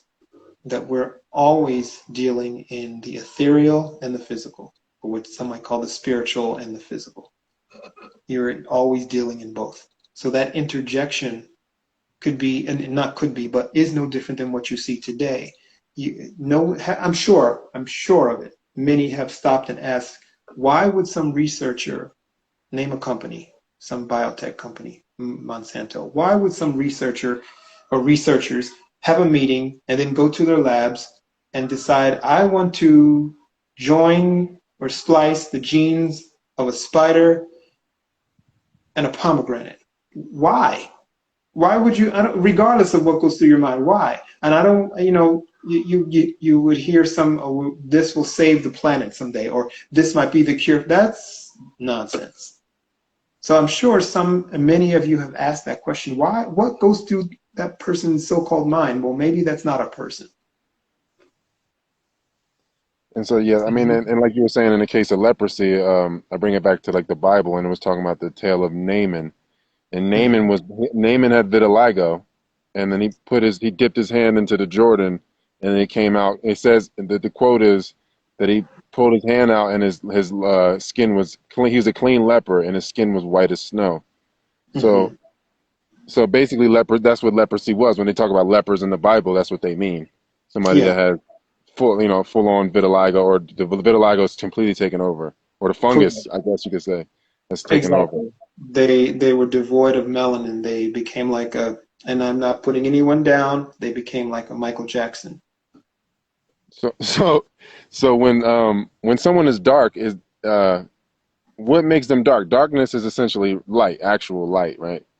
Well, no, darkness is a communication effect. You have to communicate with the world around you. That's why we are here in the forms that we are in. And the melanin that you have within you, if you are utilizing it correctly, you are able to communicate with all around you. So therefore, most who are devoid of melanin or melanin deficient, they have levels that they cannot access because they just don't have the melanin there. Therefore, you see it in physical form when their skin reacts negatively to such things as so-called spectrum of light, or to certain histamines. And you see it in the form of either rashes or peeling or burns even. In the eyes, in the sclera of the eyes, you see people who have burns from looking in the sun. It can also form inside in the form of lack of reasoning or lack of empathy, which some call psychopathy. You see that internally. So there's also, when there are external manifestations of deficiencies or inconsistencies, there's also internal unseen manifestations of inconsistencies. So you find people who are cold and distant, or who have a certain type of mentality towards others based on their lack of true melanin. So the body is expressing the metaphysical. It's an Yeah, expression. Yeah, of it's just an course. expression. Yeah. This is just basic truism or commonality.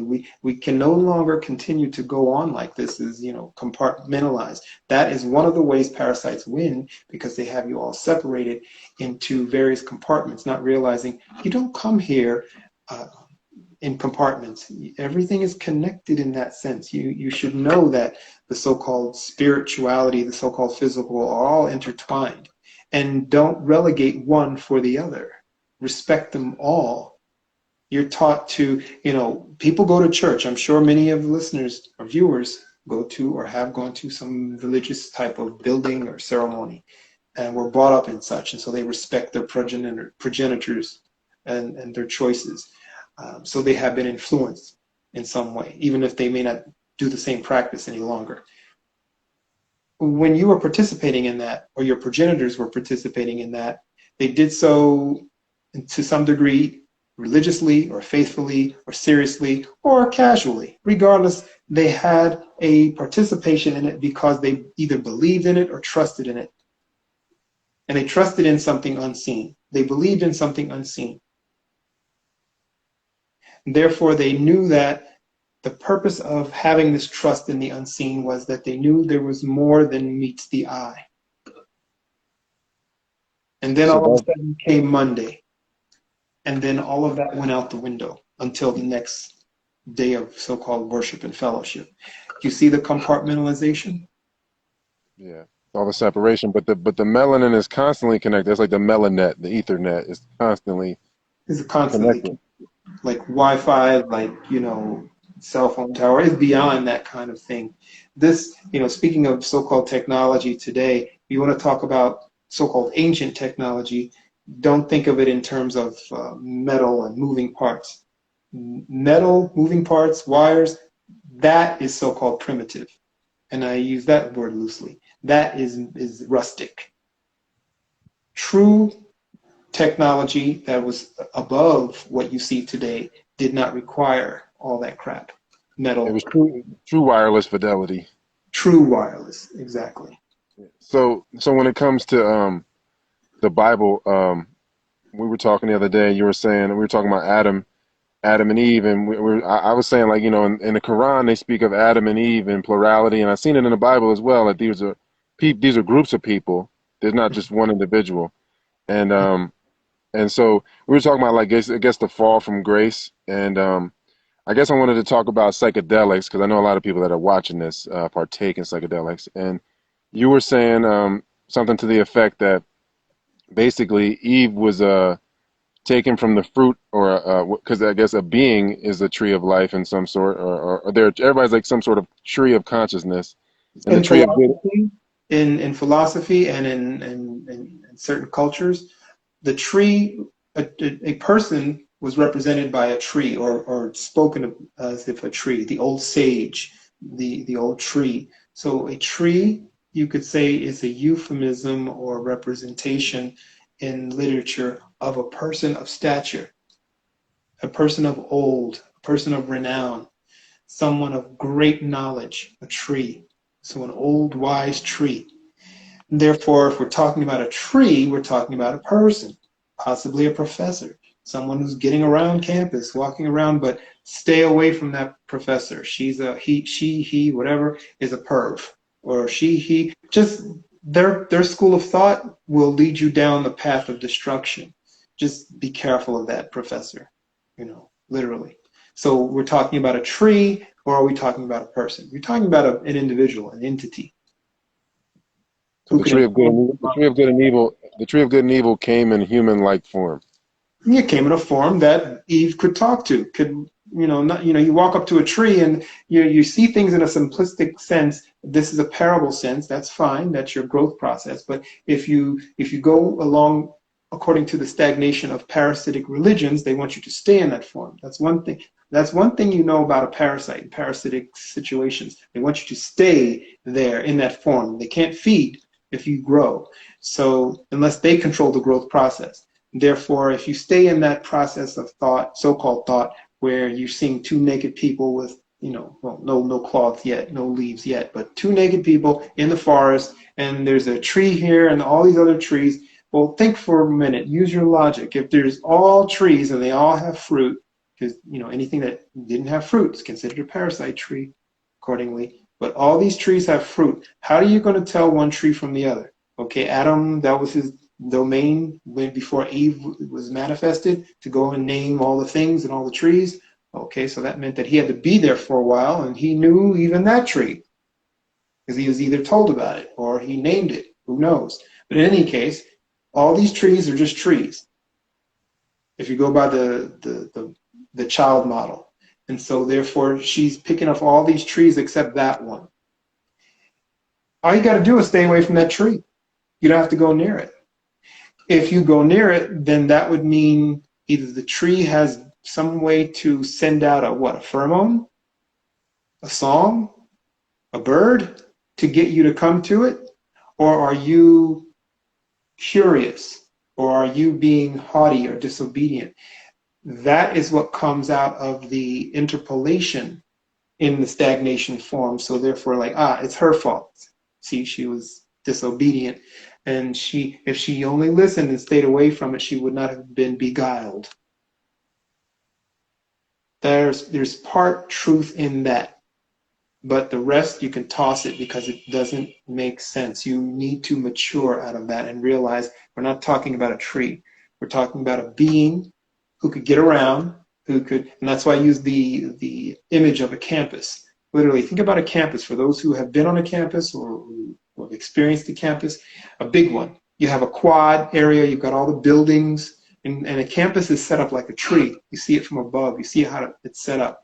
Each building is like the fruit on the tree, and you go into it to get certain fruit. And professors, the way they used to dress according to the so-called traditional model, you would see them wearing the same robe that you wore on graduation. They'd be walking around campus in those robes. So you knew them when you saw them, and they'd be walking around in their robes like a judge. And the judges, judges all for just for a side note, judges always wear black robes or dark robes. Yeah, exactly. Yeah. Exactly. So the judges of the earth are actually correct. Something else.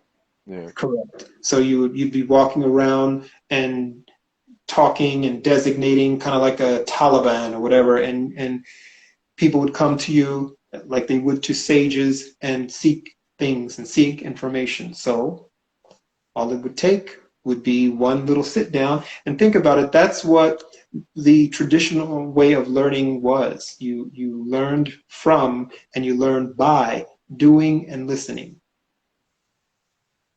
So Eve took from this being and brought it to Adam. And what do you think, or what is it that she brought to him? Because like you're saying, it's more of a kaleidoscopic view than a flat, mundane view. There's a being and doing to learning. You learn, then you do. So there's a being and doing. So whatever it was encompassed whatever she learned. Whatever she absorbed, she brought it to the table of their household and was implanting it into their life and their lifestyle. And so that's what people do when they come home with something new. You bring it into the home and it becomes part of your living. And you take on that new encroachment or new learning.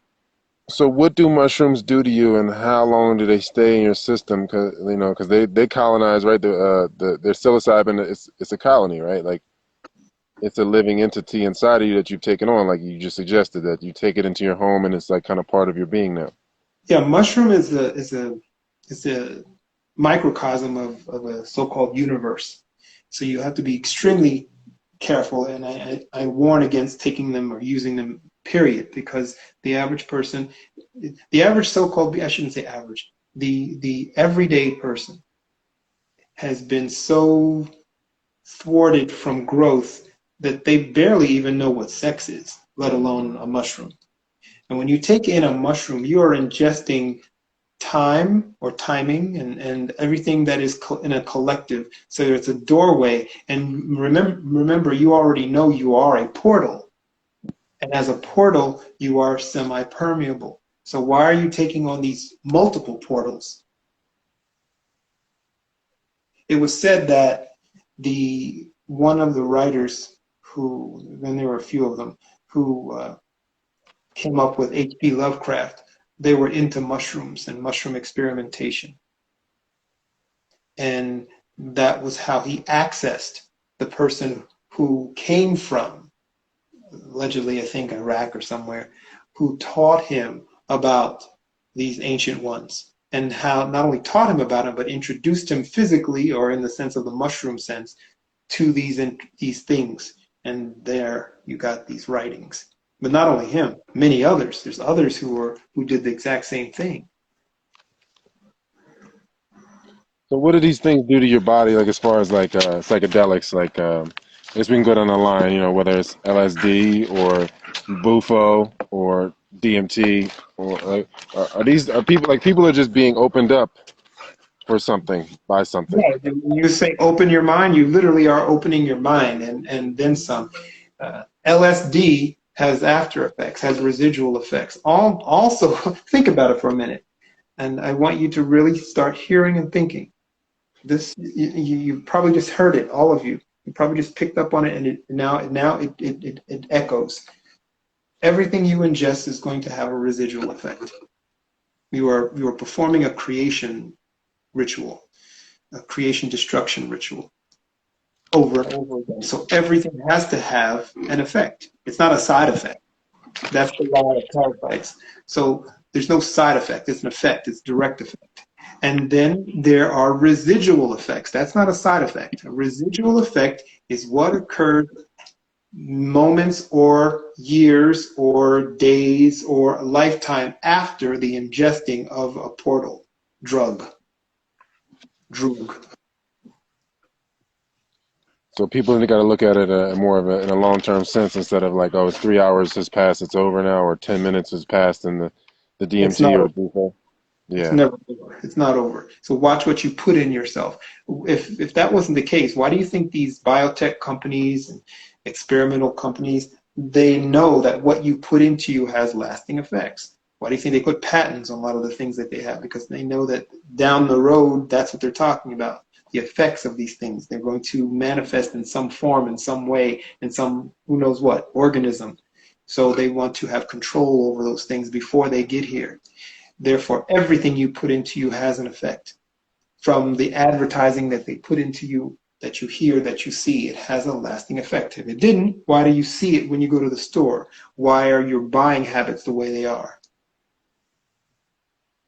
Why does porn last in you? That's why you have to watch. Literally, no pun intended, what you put in you. Watch your doors. You are a portal. And as a portal, you must be extremely wary of what goes in you. From the so-called music. So what is it that as far as like the etiquette? What is the etiquette for, you know, because you said it's a creation destruction cycle as far as doing psychedelics or doing any substances, whether it's food or whatever it is.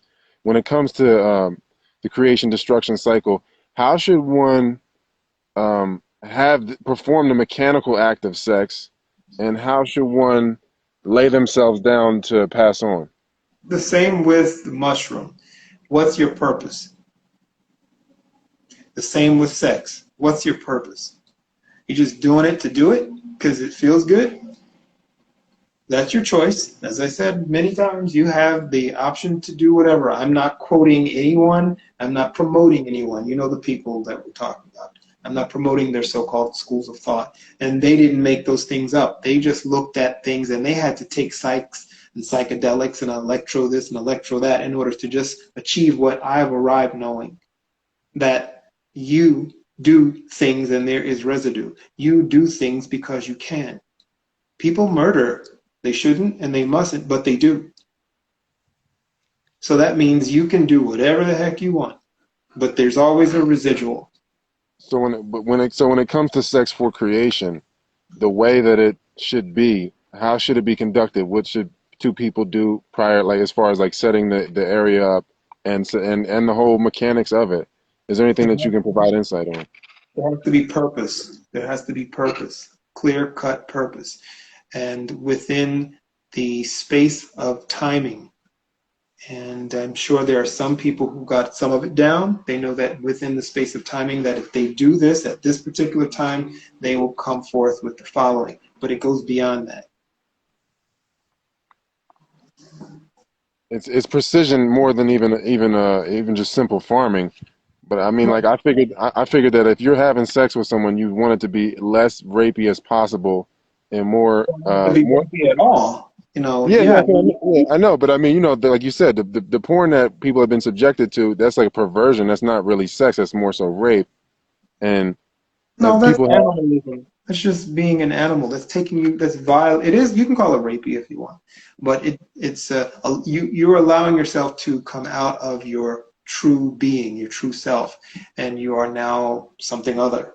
Along the lines of a beast, not even an animal. Pardon the animals. You're a beast. So you're coming into the beast realm. That's a violation if you're not a beast. And look at those who are behind it. Those are clear-cut parasite beings. It's usually the same factions. They have a tendency to want to be seen. They're very exhibitionistic. And so they thrive off of that. They control these industries, especially the so-called porn industry. Same people, same usual suspects, or same parasites. And they thrive off of it. You got to be blind to participate in it. And not blind, literally either ignorant in the sense of willfully ignorant, and apathetic to participate in something of this nature, and to allow it to come into you and then act as a residual in how you then behave in your intimate moments with someone you claim to care for. so when it comes to a man retaining his seed, like as we were speaking the other night about men living, and when Asia was dark, men were living 120, 150, 200 years still being fertile. They were retaining their seed and I guess being just conscientious farmers. And I guess like people ask me like, what should I eat to nourish my seed, and how should like as far as the seed cycling goes, when do I know is the best time to procreate? Like what is the cycle for the seed? So the best time to procreate is no different than procreating for um, the arrival or re-arrival of harvest, if you want to call it that, but then at the same time, knowing that what is necessary in your world, knowing what is necessary in your community, that's what you are projecting in your thought. So we need the following in our place, and so we are going to plan for that. You plan for it. You have been nourishing seed since you were juvenile, so your seed should be, pardon the term, super sperm. By that point, it's cycled around, it goes through all the various areas up through the cortex and around and through the spine, so it's literally super. So you're not going to put seed into land or terra that is not worthy or has not nourished itself. But that's what happens, and that's the foolishness of it all. And vice versa. Why would you allow if you are fertile and you are nourished, but you allow weak, simpy seed into your fertility, you are not a wise woman. You're not a wise woman at all. You're just a female. And that's what I've heard, just from watching Sebi and different people too, is that different seeds can't even find different eggs. Like for a dark woman's egg, for a pale person's seed to find it, the egg has to start to die in order for the seed to even get on the same wavelength to locate it. It's correct. It loses resonance. It drops in resonance because that's, it's called recessive. It has to become recessive seed in order to become, to start the impregnation or conception process. And that you don't want to do. Why would you do that? You're basically like dropping in voltage. You're using an inverter in the wrong way or in the reverse way in order to get power. you wouldn't do that. You want to magnify. You don't want to go in reverse. So everyone unto their own in that regard. So when it comes to laying yourself down to pass on, um, it's something that you should plan just like you should plan a life, right? The whole thing should be planned, like Yeah, in a sense. you had many groups that knew this. We always talk about the so-called Egyptians that did it, but we always talk about it in the wrong sense, the inculcated sense, and in the sense of um, looking to them as if they are higher up than us. Like people worship the so-called Queen and Charles, whatever the hell their names are. I I don't know their names, but I'm just saying those people in England and Beatrice or whatever. When we refer to them as if they're higher than us, better than us. So the same thing applies when people are talking about ancient Egyptians. But when you do that, you now separate yourself from the truth and the knowing and the logic of what was going on. They were preparing for afterworld during this The whole world. life, the whole Right. life. And that's what we should be realizing. Not looking at it, oh, these were wealthy people, these were rich, these were royals. And no, don't get caught up in that. Look at what's going on and the basic of it all. So religions take that, but then, of course, they're stagnating and parasitic, and they turn it to a perverted way of the same thing. They will tell you, for example, in Islam, or they'll tell you in Christianity, or even in Judaism, that you live a righteous life and you will go to a better place. They're not telling you the full capacity of it all. They're not telling you what's involved in all that. They're not telling you that you must reflect upon the past, your own and those that came before you, that you can recall and not repeat in those patterns. And in many instances, you must undo the things that you've done and the things that were left upon you in a legacy in order And to so proceed forward. it's the same thing. Like when you plant your seed in a woman, like you kind of put as far as like planting your body into the earth, back into the earth, giving it back to the earth. You don't want to be in a cemetery with a bunch of other different types of beings in there. Like you had, like you said, like as far as breeding together, people should amplify together if they're on the same wavelength. They should work Correct. together. So when you going back into the ground, it should be the same thing, right? You're putting these people with their people and these people with their people, not just a cemetery of a bunch of different everything. Correct. Now, some disagree that you shouldn't be going back into the ground at all, that you should be going higher. And in order to go higher, you need to be converted into the next phase of element, which would be a gas or smoke, in order to go into light. Some think that, so they burn or they cremate. So when like in the supposed Egyptian or Kemetic culture, I've seen it says that when you die or when you pass on, that you have your heart weighed against the feather of Ma'at, and if it's too heavy, then this the goddess Amut each devours your heart, and then it gets shredded, and then I guess you restart. I guess I'm not sure, but I Shoot, asked it. shoot devours it, supposedly. Shoot, not Okay, shoot. no, I said Amut. Like so, it's like a supposedly what I've read was like a half crocodile, half lion, half hippopotamus goddess. I don't Hmm. know. But Okay. that's probably some other thing that's just an adulteration. But the heart is being weighed at death. So is the heart the center of consciousness? Because I've read that it has more there's more nerves coming from the heart to the brain than vice versa. Hmm.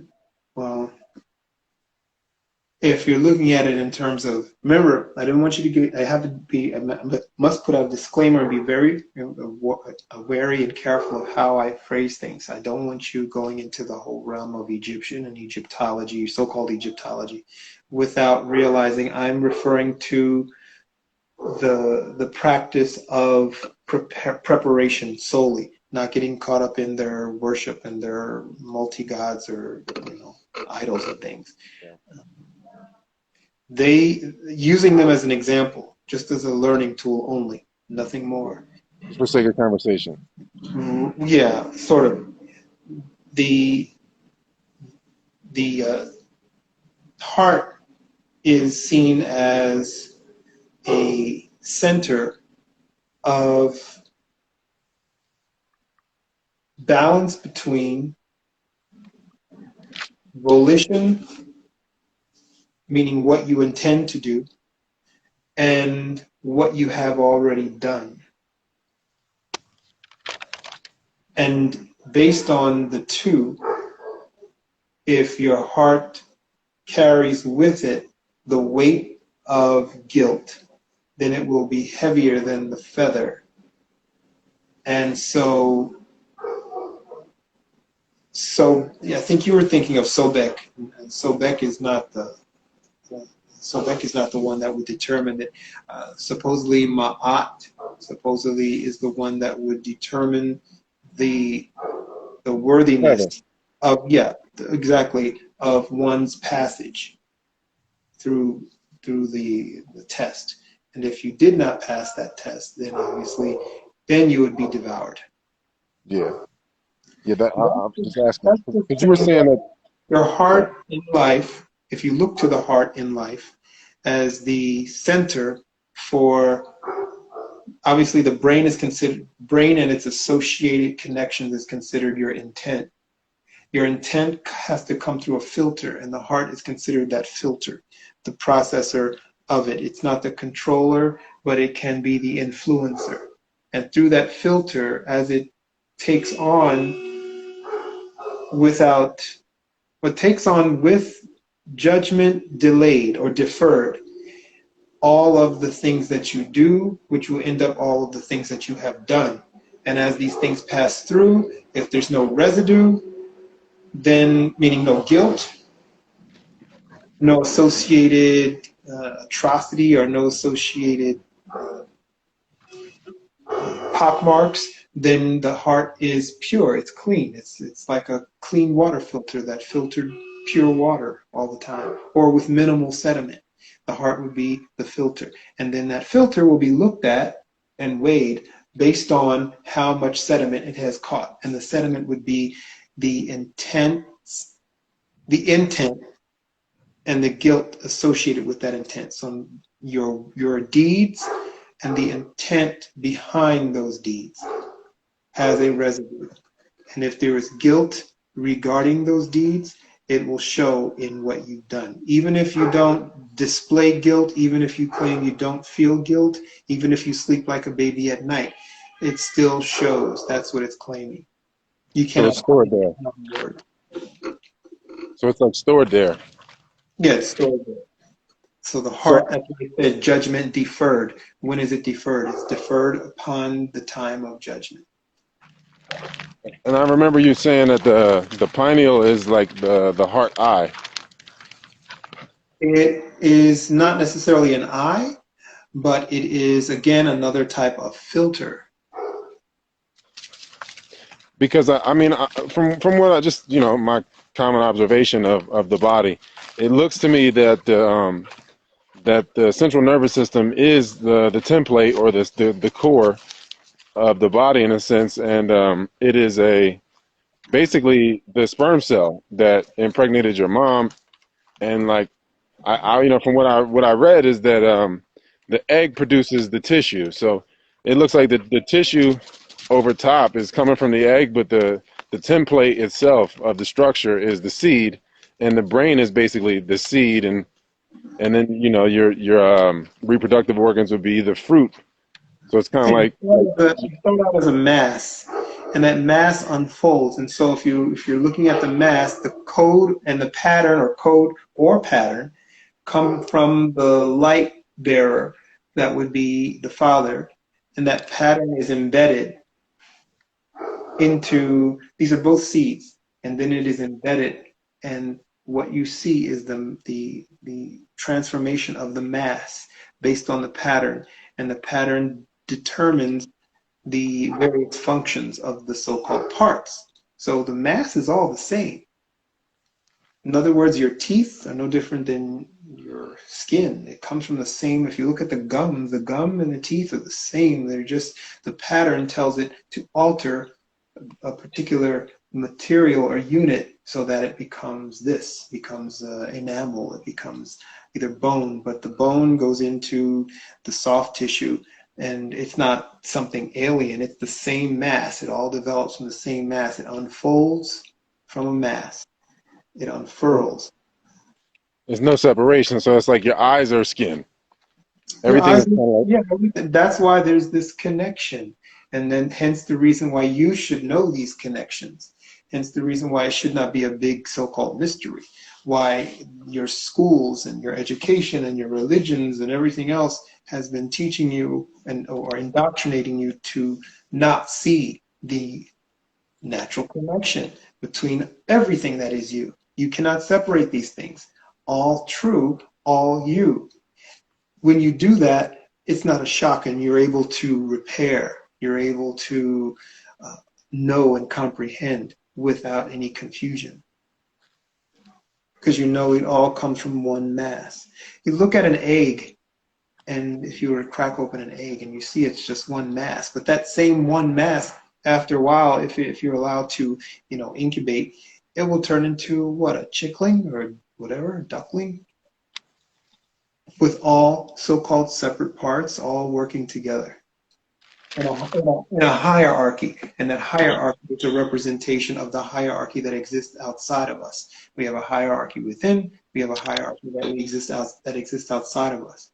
And you can disrespect it or respect it, but there is a hierarchy that exists, and it's part of this place.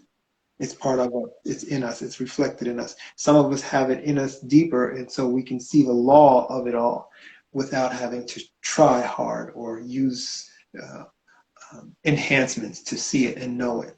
Others ignore it. Most ignore it deliberately. Others fight it because they know it. so in an environment where people don't really have matchmakers. I mean, everybody could go to you, I guess, but how do people look for a matchmaker? And if they can't find a matchmaker, how do they find like what? How do they know what to look for in the opposite sex? Like you were saying, like in this supposed culture, you got the Aboriginal woman is being placed or superimposed over top of the Aboriginal male.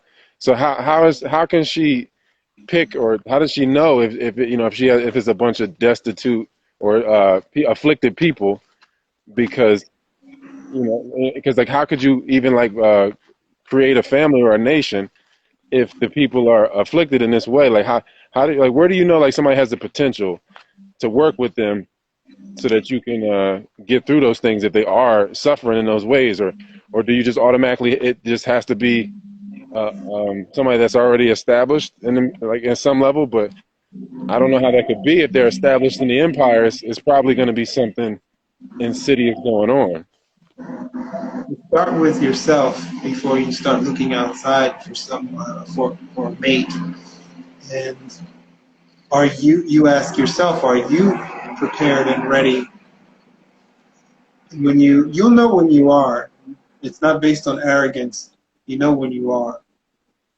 Then sometimes or often you have to move from where you are, because you are not going to encounter the mate, the complementary sex, as opposed to the opposite sex. You're not going to encounter it where you are. You have to be accepting of that, or mature enough to realize it and know what to do. But you don't just up and run, and you don't up and leave. None of that. You are wise in everything, including how you move, how you go from one place to another. So you should have looked into what is in the destinations before you go there, before you get there. And of course, your focused thought is to connect and commune, reconcile with originator creator, always for that assistance and guidance and protection before you get to where you're going. In total humility or humbleness. And that's one thing that is lacking in so many: humbleness. We are to be humble, and there's too much haughtiness in most. Hence the reason you'll be blocked from anything, because you're blocking yourself out of your own haughtiness, your own arrogance, to Like a see that, Pharoah. to see that you have to progress you have to undo in order to be worthy of consideration. So I guess I go through the questions of other people. People always ask me if this is a simulation, and what if this is a simulation? What is it? Where is the original state of consciousness, or like, where is the simulation being projected from? I guess I should say. Okay, I am. Pardon that. My the yoga ball that I was using while I sat here. The air is coming out of it. I don't know. I think I punctured it. So that's my seat. So when the air is gone, I'll probably have to stop because I have no place to sit where I'm at. Okay. So I'll answer this question in regards to this reality. This reality that you are sensing is intertwined with your senses, and I'm not stealing a title, but it has been used before. This realm of senses is necessary in order for all of us to progress or to move forward, or as the case may be, backward. Without this realm of senses, we are in a stasis mode. You sense the stasis mode if you black out, or if you go into what is called a non-lucid coma. You sense that stasis mode. That stasis mode, if you are in it in both the physical and the ethereal, you literally stand still in so-called time. Some claim that that is used by advanced beings.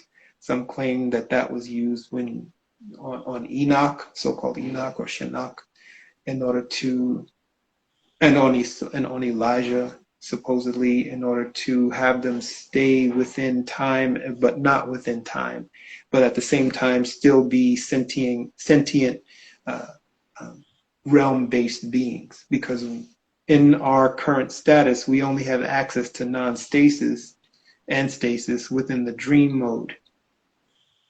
And in the dream mode, we're still in the physical, so-called physical reality.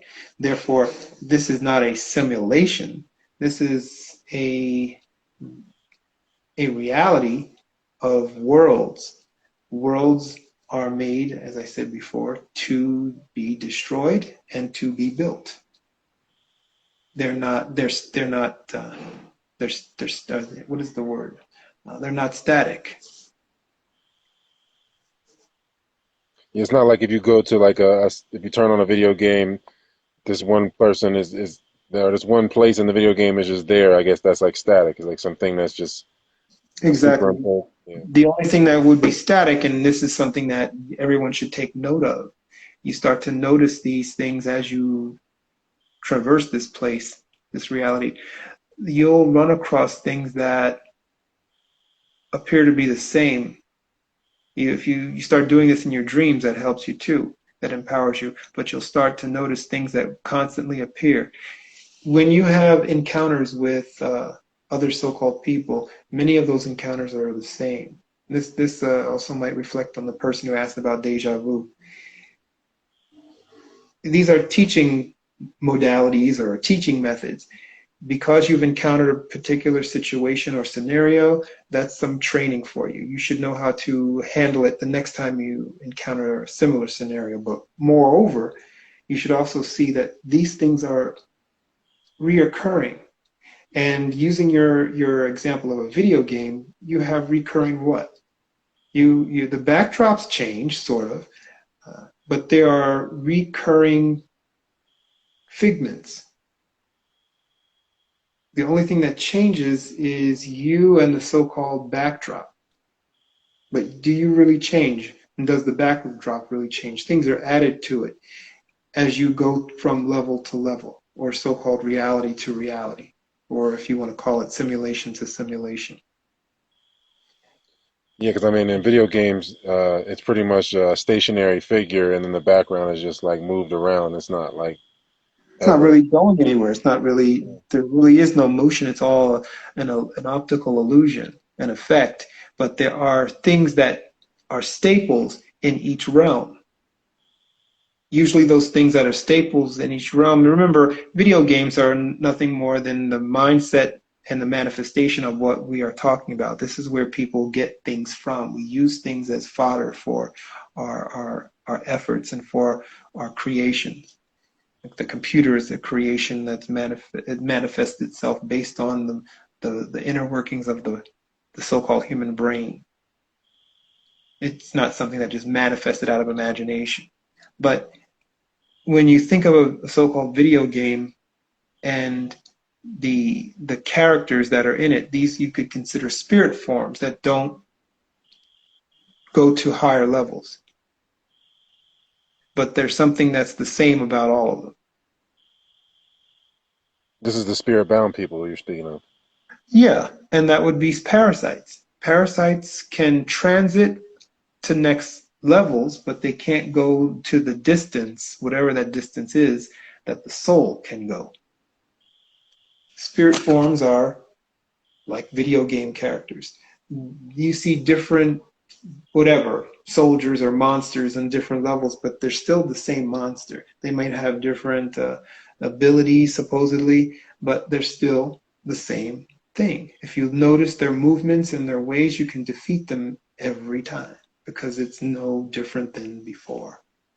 You just get caught up in the trappings of the surroundings and you think they're different. You get caught up in the so-called journey and don't realize that it's the same journey and the same things that you are encountering are occurring again.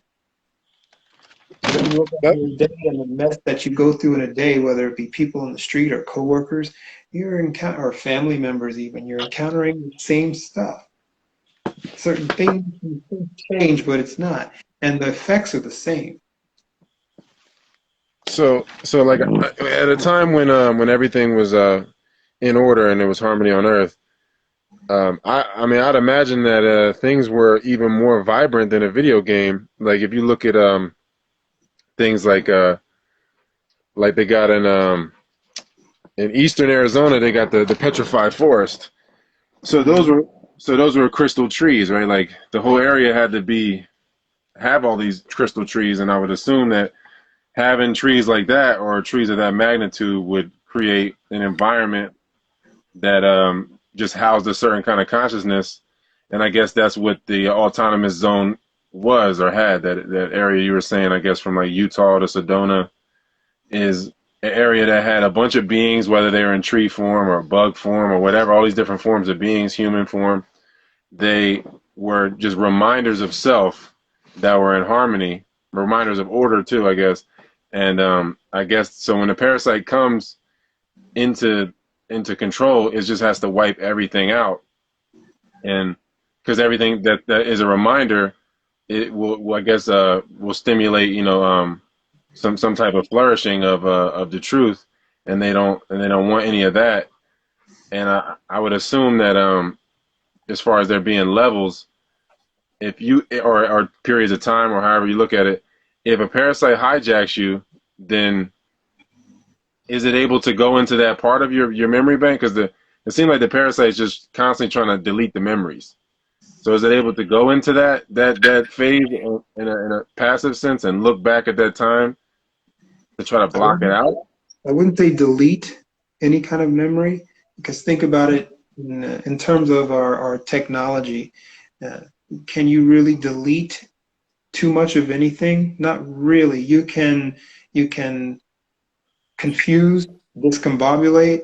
Even on a degausser, you can only move little bits of metal around so that the address is missing, but you're not really getting rid of anything. Obviously, that would be a contradiction if you could.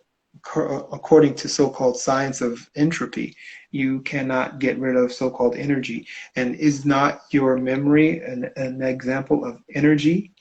with intellect and purpose. And I guess you But can't destroy what you didn't create. right. And so the only thing that is occurring with Parasite is no different. That's why I use the example of a video game. Those little characters you meet along the way. I don't play games, but I'm just using what I guess from what people do in those games and the things that I've heard. I think was it Minecraft is one that I've heard about, I and never I've played it. actually seen someone play a game where a guy's walking down, it looks like the streets of Los Angeles, and he's running and walking and running and walking. There's cars and people are talking, but he looks like he's going nowhere, but he's encountering different beings along the way. He'll stop, he'll try to get a car or whatever. He'll go to a different level, but the only thing that changes is the scenery, but the scenery doesn't really change. That's all part of this whole plane. It's not really changing, nor do those characters that he meets along the way. They become parasitic when you become stagnated in them, with them, or in you. So Otherwise, I was gonna say, so the parasites that are kind of like wolves in sheep's clothing. You see a lot of people now going from raw vegan into raw meat now. What was it? that's not Were they always parasites to begin with, or well, that's what? not new. Raw eating, so-called raw eating, that's not new. That, again, like the scenery in the game, it's not new. Nothing is new. And I think there's even a saying, nothing is new under the sun or something like that. Yeah. But there's nothing new in that regard. But if you see it as new, you can get caught up in that too, and that can become stagnating. That wow effect. You shouldn't be wowed by too much of anything in this place. You should look at it collectively and calmly and realize, okay, what am I to do now? What is my next step? But I mean, calmly. people ask me why it's happening, and I don't know anybody that I could ask but you because I don't know. I have no desire in me to go in that direction, and I can't speak for everybody though. Yeah, I mean, it's for those who are caught up in that, who think that that has some type of solution for their well-being. But if you use true logic, you realize, A, to eat the blood and flesh of any live creature would be to go against your nature. And why? Because you're not a creature that eats and captures live flesh. You can hunt it, but you subdue it, and then you have to prepare it so that you can consume it. Even a so-called god wants it prepared so that it can inhale the smoke of the flesh. It doesn't want to eat it as a low-level beast, consuming sinew, fur, and blood and bone and gristle. No. Therefore, if you're doing that, even if you're just eating the so-called lean and the muscle tissue or fascia rather, you're still violating self, regardless of what you are. Obviously, in the format they're in, they look like people, but are they parasites? Possibly, because you need a marketing team, and a marketing team usually has to have something that the group, or either a way to make the group or the masses identify with the desire to have the product.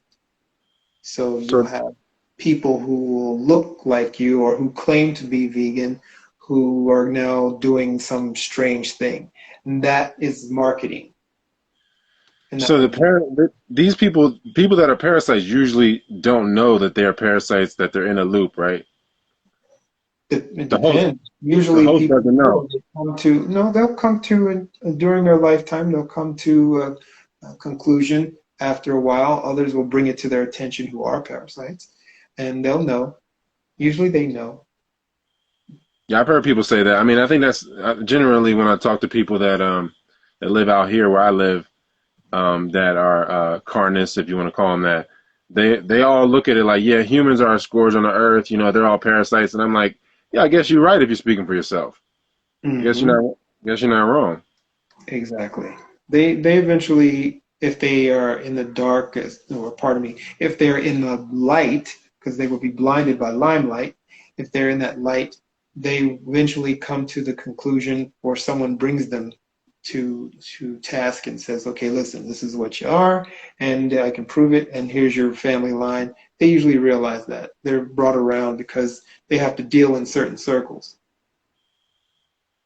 So everybody gets exposed to the truth at some point in the path. Yeah, it's up to you to realize it and then know what to do and act accordingly. You So, don't just sit and breathe. so a lot of the parasite is associated with the false identification, or all of it, I guess, is just an identity theft situation. So I know you were saying like nobody can give you sovereignty but yourself. But I don't know if you can talk about it another time, or people can just come to you privately. Well, Where can people get information on the recension process? well, we can do that next week. There's no need to be paying anyone for that because it's something that you have to take it upon yourself and do. Remember, I said this is not a sit and breathe. You literally must do. This is time to act and do. And rescinding of things and proclamation of things as far as emancipating is a step and a process, or steps and a process that you must take and must do. So now it's time to put your knowledge that you've gained to use in active form. I think there's a question because the gentleman's been waiting. You want to take his question first? Thank you guys for letting me on again. And what you were talking about is directly correlated to my question. When you're finding yourself fasting and realizing that your whole life has been a parasite, and you're finally sober, it's like, what? And your family, you want to save them, and it's like scary. Just if you could speak on that, please, because like I fasted and I got sober and I realized I want to save people, but like I know you can't without saving yourself first.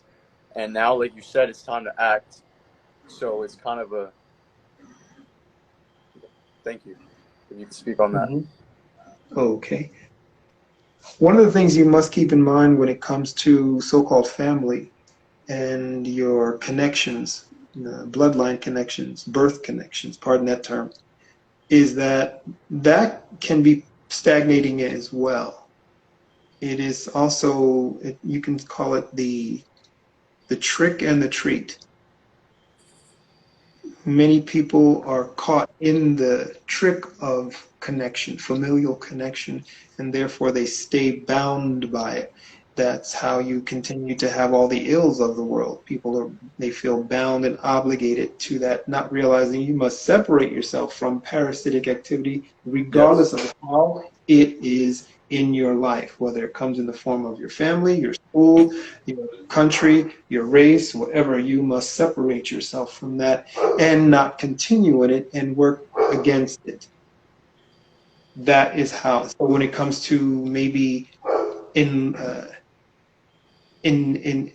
endearing and edifying those you feel a connection with, that's great. You should do that, but then you have to stop because you are respectful of the fact that these are separate souls on their journey as well. And therefore you respect the fact these are not children. If they were your children, then I would not be saying this. Your children, you are obligated to a degree up until the point where they are now when they are of self-volition. But those are not your children, unless you're talking about nieces and nephews, and even then, they're not your children. They are the rightful ward of your siblings. You can influence, you can suggest, and you can exemplify primarily in order to help make progress available to them. Progress is not change. Change happens inevitably. But in order to make progress available to them, they have to see that it's happening in you, that they see it happening with you. And those that are not completely lost in that regard, they'll take the steps And the first step will be talking to you. That's usually what occurs. And that's where you are to be ready to not so much answer questions, but ask questions. That's the best way to get someone ready for progress when they're reaching out. Ask questions. I want to start doing that with many of you when you start asking questions. I want to take that time to start asking you questions and then seeing what you're doing and how you're doing it with regards to, let's say, your question, how you are making progress seen, how you're making it appear tangible to those you want to influence, not save. You're not a savior to any of them. None of us are saviors to anyone. We can influence and suggest and exemplify, but we're not there to save, because saving means to take on a responsibility that will deflect or divert or defer what's going to happen to someone. And I've always said, and it's been said before, no one can take a spiritual bullet or a soul bullet for someone else. What's going to occur with you, for you, in the worlds to come is to occur with and for you only. The things that you've done, you're responsible for. No one else is responsible for. That's where you can tell these religions are off and misleading. Therefore, get out of the mindset of trying to save, because that will stagnate you. That's also part of one of the traps. Um, it'll misuse your empathy. I never allow your empathy to be misused. That's also part of as I said, one of the traps to misguide those who want to use so-called higher energy to help others. You hear that a lot. I want to help others. I want to help change this. I want to help do that. That is like waving, pardon, and this is not a metaphor, that's like putting blood in a shark tank. So-called higher energy is seen and it's seen as naivete, and it's a call to eat for parasites that like to eat that, and many like that. Even the inadvertent parasite that you find in people who are usually addicts.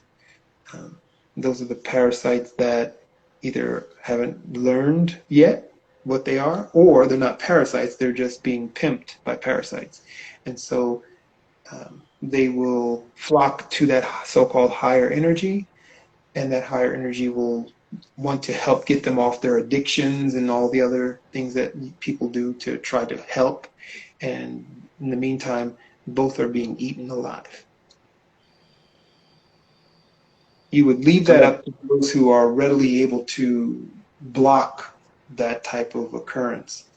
And those aren't many, despite what you might have seen or read, and what we all have seen or read, in the form of counselors and priests and agencies and organizations.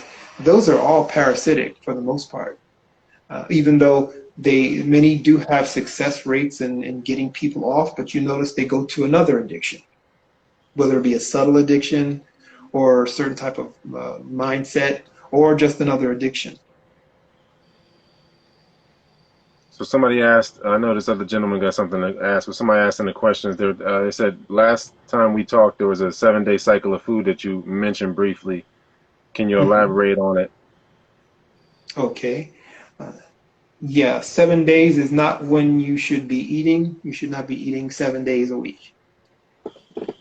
Yeah. Once in 7 days, I think you said? Not once every 7 days, but over a period of separating 4 days over 7 days. So if you eat on a Monday, then you would eat on a Wednesday, and then so forth. And as long as it comes out to 4 days out of 7, and then the rest of those days would be, you could do liquid and rest, or liquid and re-energize, not rest, but liquid and re-energize over that period of time. And the foods that you eat would be highly nutritious in the sense of the world we're in today. If you would incorporate microgreens, that would be the best for whatever you're eating. Microgreens pretty much every day because they have the highest concentration of nutrients right now in our world. It's the most real thing that's still alive. So incorporate that with whatever you are eating on those 4 days, but not every 7 days, because literally many things take time to break down. And for those who are listening who still eat flesh, flesh takes upwards of double digits to break down in the It terms of seems it seems like I don't know if you could what people call sleep to me. It seems like that's just the body trying to catch up on its breathing and allow the cells to breathe. It seems like sleep is just an unconscious breath work, or what people call sleep. breathing in so-called breathing and or respiration is part of the process of re-energizing and cleansing. Although, we're not using the lungs to cleanse, we're using the apparatus to help bring the necessary oxygen to all the parts in order to cleanse. And when you are not doing anything in the sense of the physical, that's the best time to get that oxygen in there. That's why you so-called sleep. It's actually re-energizing. You're plugging in. Where are you plugging in? You're plugging into the creative source that is placed there for all life. You're not plugging into so-called God. You're plugging into the creative source that was created and manifested by the being that you call God or Haya Haya, the one and only, the I am. That is how we all operate. You have to plug into that on a regular basis. If you are wise, you do so at a particular point in time every single day. So this is all about circulation. This is what you were saying that faith is, because you said faith on the periodic table is Fe. Iron on the periodic table is Fe, Fe, and that's what faith is in Latin or in Spanish at least. It's that's Fe. Santa Fe means like saint of faith. So and the blood is synonymous with iron, right? So Well, it, the iron in the blood comes from the eternity in the body, the representation of so-called eternity in the so-called vessel, which is manifested in the osteo part of the blood, which comes from the so-called bone marrow. And that is what lasts and what leaches and what is eaten regarding transit entities. They go for that. When they talk about tales of um, so-called vampires. That's what they're ingesting. They're ingesting the iron and what comes with it. That would be all the portals. They're using you like a mushroom, basically, because when you bite into, and some tales have actually talked about that, where when the so-called parasite or vampire would bite into the victim, they would see the person's life and all the things associated. So in other words, you're biting into the portal of that universe, of that being, and so they're using like a mushroom. It's a rush, and it's also access into portals. So hence the reason why in these tales of Nosferatu and vampires, they have a control over the ones that they bite. And then they become like a hive. They can actually, control. The person cannot hurt them. They cannot harm them because that's their master, their maker. And people call God their maker. So if you look at these tales, these beings, whether inadvertently or directly, are giving you little hints and clues as to what's going on and what is. so they're eating your faith, basically taking your faith. They're taking your eternity because you're a portal, and they're taking all that is associated with it in your consciousness and then beyond. So they can go into your ancestry blood too, your transit blood. All right, I'm done. I know that he has something to say, but yeah, yeah, you're the Yeah, truth. that one might have been a little too much. Go ahead. There's someone there in the dark. What's your Um, name? greetings, Pharaoh. Balance and wholeness vibrations to both you and Collage. I appreciate you holding space for truth and being a clear channel for us to tap into and learn from. My name is Lee, and the questions I have for you, I'm going to try to keep them as concise as possible. But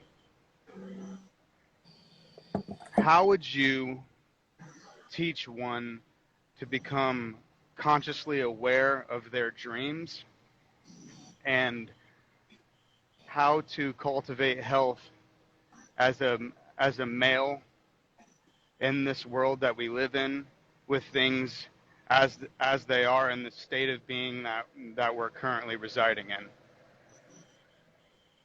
Okay, really quick. Dreams you take control of by and watching what you ingest. That's the basics. So that means what you put in the mouth, what goes in the nose, what goes through the eyes and the ears. That will be the start. When it comes to not so much cultivating, but when it comes to nurturing the masculine go principle or energy of self, so that you can um,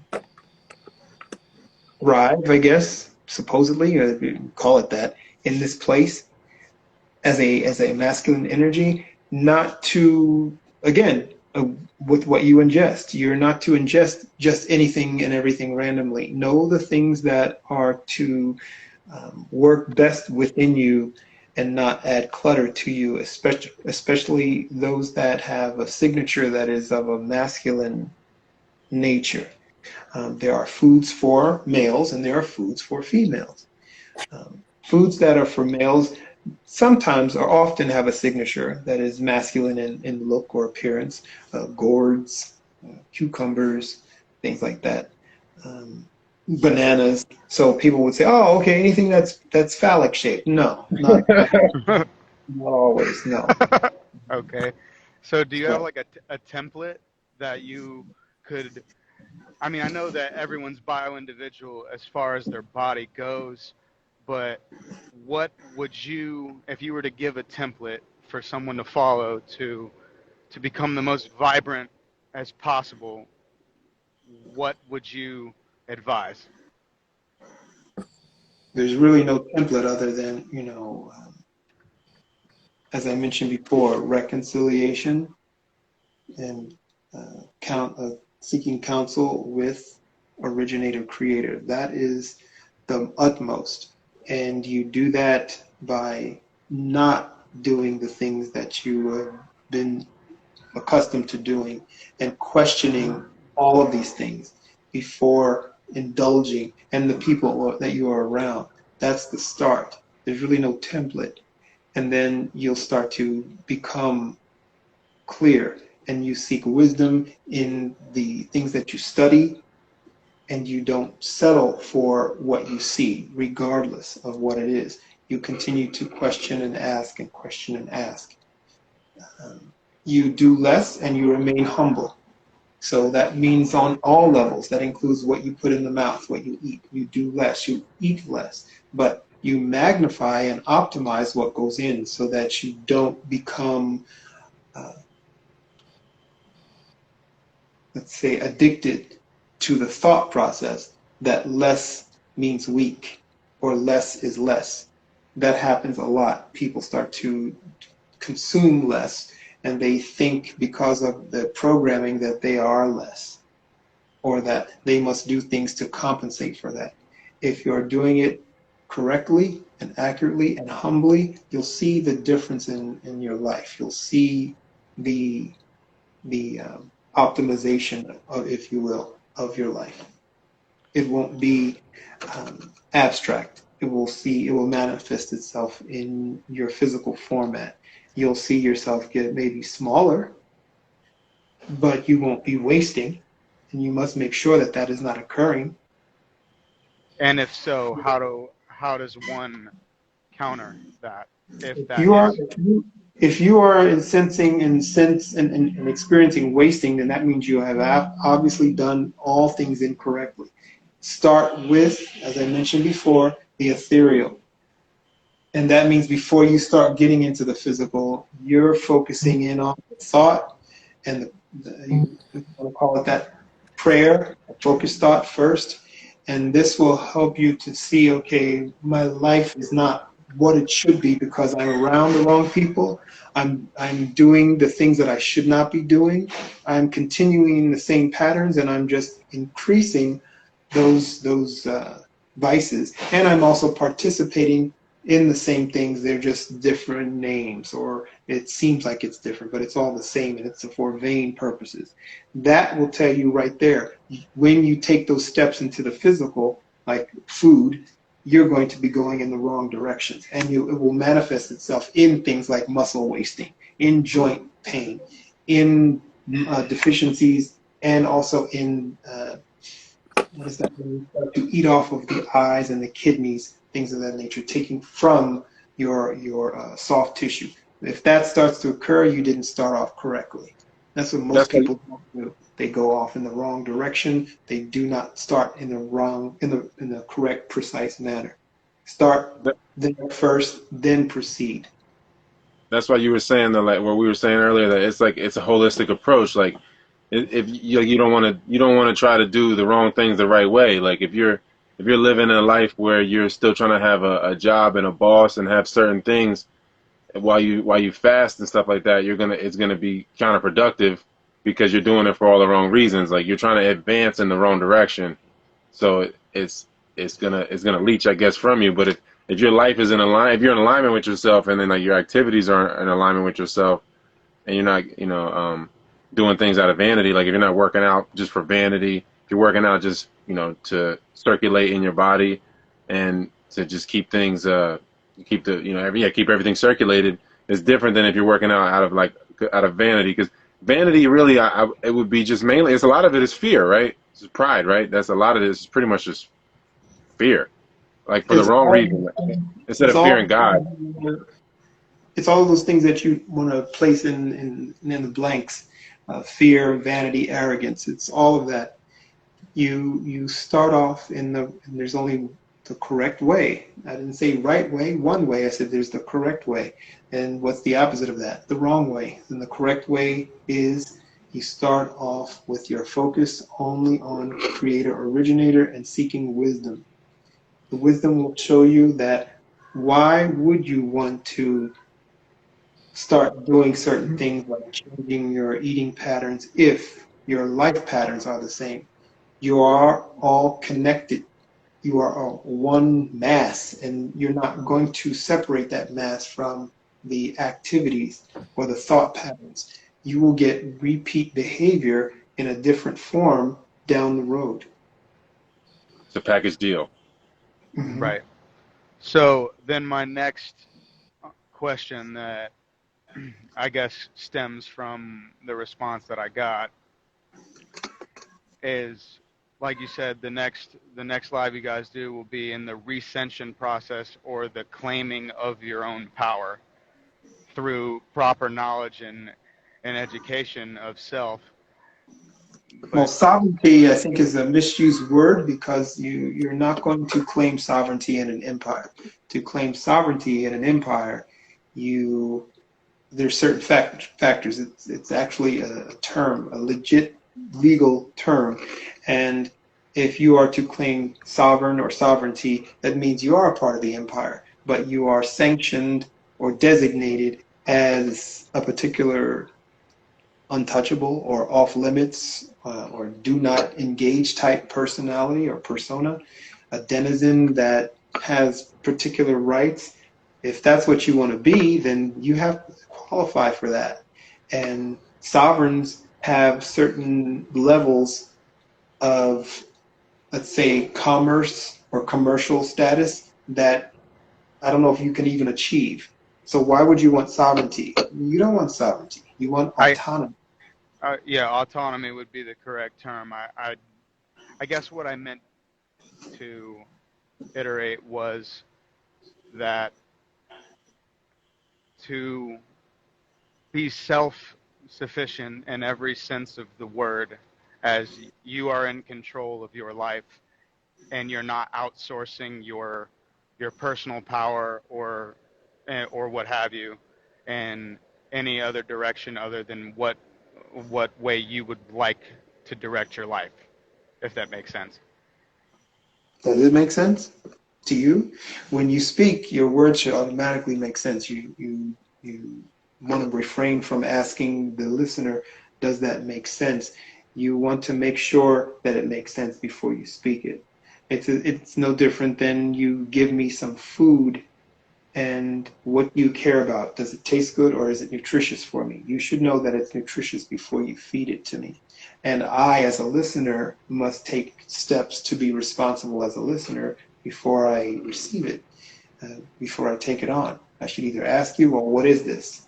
Is that a question? If it's not a question, then I I, probably am not going to lead it. I'm not going to answer it. So it's the same thing what you just said there. Does it make sense? Well, in that regard, it doesn't really make sense because you want to seek self-sufficiency in a world or an empire where self-sufficiency is based on reliance. First, reliance on self, but then you have that reliance on others. That you get only in a community format. okay, I understand. So you're seeking self-reliance and or reliance on communal reliance and autonomy. That should be what you're seeking to do and what you're working towards. But self-sufficiency or just being sufficient is something that you should be apprised of when you are a child and should have been taught to you by your father, if your father was around, your uncles, your male cousins. They teach you these things of sufficiency so that in the family unit or the unit you call family, you are worthy of being a member in that family. So it's the same in a community. You are worthy of being part of that community because you are sufficient in the things that you do and know. You are there to, like everyone is there to serve everyone. So everyone gets served because they are sufficient and they rely on one another in a communal form. No one is left out. That's Right. something you should be working towards right now and should have been working towards before. Your sufficiency in what do you know how to do? What are the things that you consider attributes that you've learned? Those are the things you are sufficient in. Some might say efficient in, but sufficient, efficient, that you can get the job done and do it right. Okay. And one more to expand upon the first question I asked you. So you say that there's a correct way to do things. When you say, what is the correct way to fast or begin the re-energizing process of your soul vessel? Well, those are two separate areas or two different areas, not separate, but two different areas you're talking about, fasting and re-energizing. You re-energize every time you do the so-called sleep or nap. That's a re-energizing. So um, you can talk to me later about that. But as far as fasting, remember, fasting means doing nothing, eating nothing. So start there. That would be the correct way of doing a fast. And if you think that just doing a fast right now or tomorrow in the afternoon at 3 o'clock is considered cold turkey, and for those who don't know what that means stopping or starting something without preparation. If that's what that means to you, then that could be considered mental trauma, therefore you shouldn't do it. But if you have prepared for that, where you are able to start without the so-called programming of trauma, meaning you have total control over a vessel, then yeah, you can fast and do nothing and do it for a particular time and then restart. Same way. However, there is a progression and you can stick to the progression, and the progression should be where you're following the order of things. And I went over this before, I'll go over it again. There's an order. You go from the ethereal to like how you got here. You didn't just get here in the physical. Someone had to think about you. Right. So thought comes first. Then comes the things that go next. And then we get into the physical. So if it's a fast, it's the thought, because you want to get that cleansed too. Then it goes from there into the physical realm. So if we're talking about the levels of physical and we're speaking in terms of sustenance, then we want to we want to progress from what we normally do, what most people normally do, which is solids, and progress out of that into less solids, and then keep progressing out of that into liquids, and then so on and so forth. And then continue like a geometric shape into thought again. So by the time you get to the culmination of a fast, you're back into thought as the last thing you do. So you go from maybe the fasting and the nothing and not thinking, not reading, not watching TV, literally just fast, total cleanse. And then when you're ready to come out of that, you proceed from there into thought, prayer, communing. You cannot be afraid of communing with the creator originator. And then go from there, be humble, ask questions. And go from there into what's next in the physical realm, breathing. And then from the breathing into what's next, because that's a gas, okay? And then go from there into breathing in light.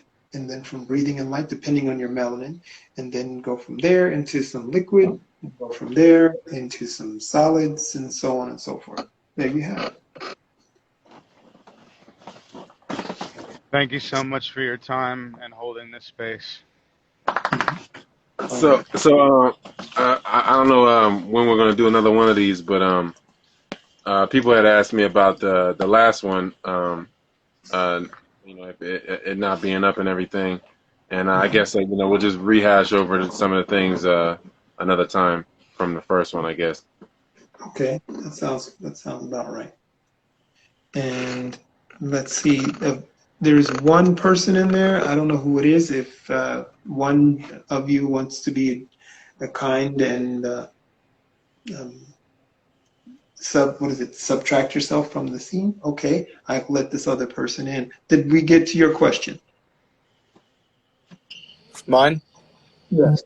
Yes, we did. Thank you so much. I had Okay. one thing, but you answered it. Thank you so much. Okay, great. So I'll go to this last person and then we both have to go.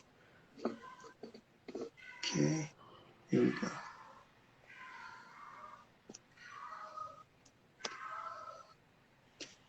I don't know who this is. I don't know.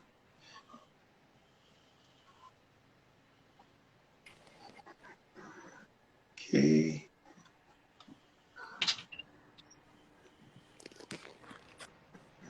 Someone there? I just see darkness. I think they're there though. They gotta be there. Okay. Yeah. Thank you, Pharoh.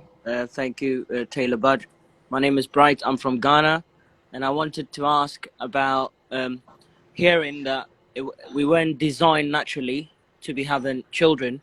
So I wanted to ask that how should a person cultivate himself if this is true, and what should be the driving force behind every person's actions, and how should we generally aim ourselves if we're not supposed to be fragmenting ourselves into children over and over again into this cycle that we find ourselves in, please?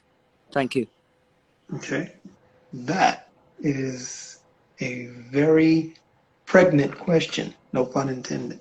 There's a lot in there. I'll have to condense it, if you don't mind, to the speaker. Yes, please. Yes, please. Thank you. You mentioned first that if we are designed and destined for creation or being co-creators or procreating in this realm, in this existence, we are designed for that. We have the capability to do that when all circumstances are correct, even in the light of malfeasance or error or folly of ancestry, because people make egregious mistakes and errors and deliberate haughty actions which can cause someone to become infertile or cause someone to be bearers of bad seed, if you will. But In order to, I don't use the word cultivate if you haven't noticed already, I say nourish.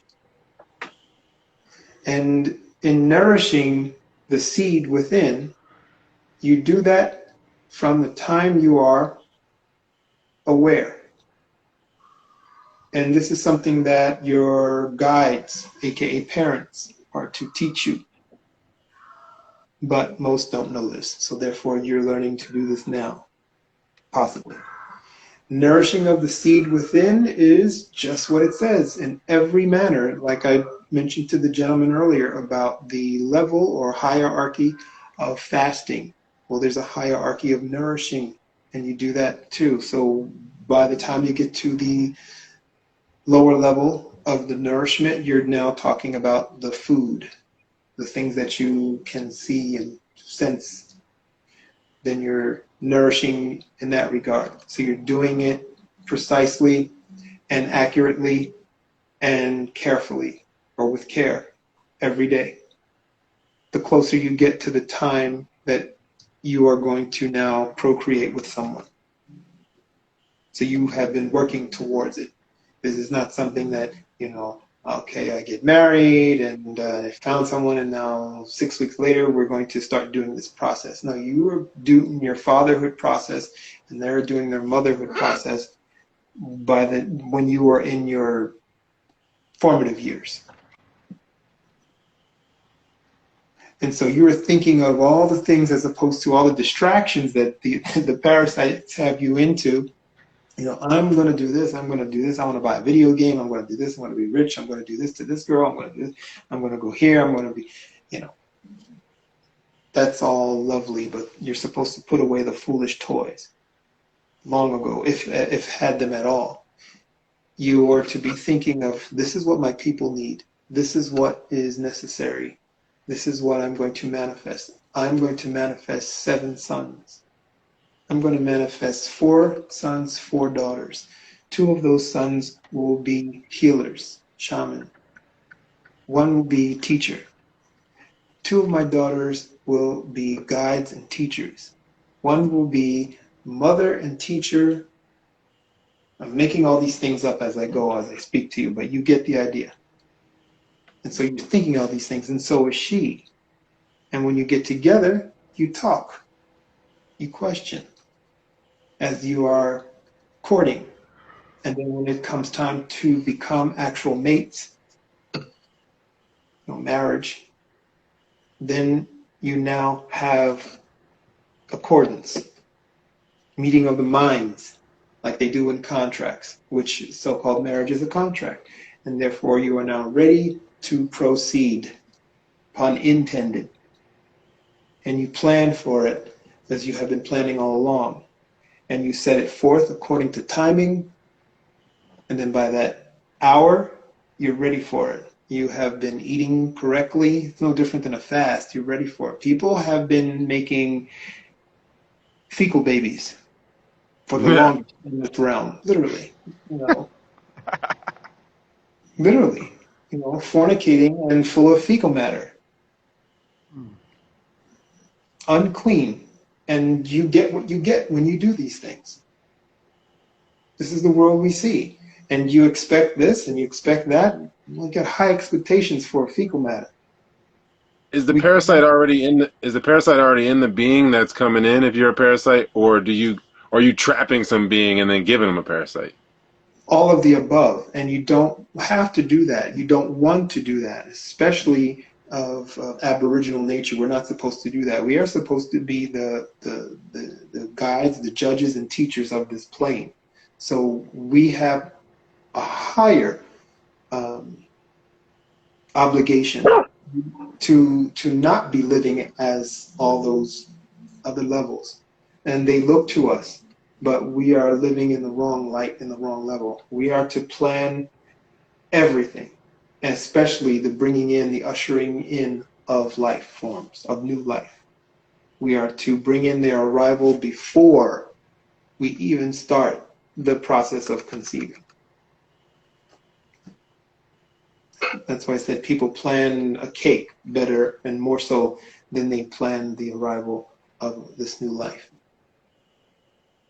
There shouldn't be any accidents, and there won't be when you are on the correct level and you are practicing the hierarchy and you are in respect of the law. There's no such thing as an accident. There's no such thing as an abortion. It doesn't exist. It's not even in the mind frame. The world progresses when we start taking these things appropriately, correctly, and not living outside of ourselves and violating ourselves. We're not decomposers. We're not scavengers. We're not supposed to be living this way. Despite our levels of hierarchy, despite recessive, despite dominant, we are all in the sense of an obligation to creator, originator, and to this plane that we're in. So we all have a responsibility, and we all know better. There's no, oh, I come from a tribe and I don't know better. No, we all know better.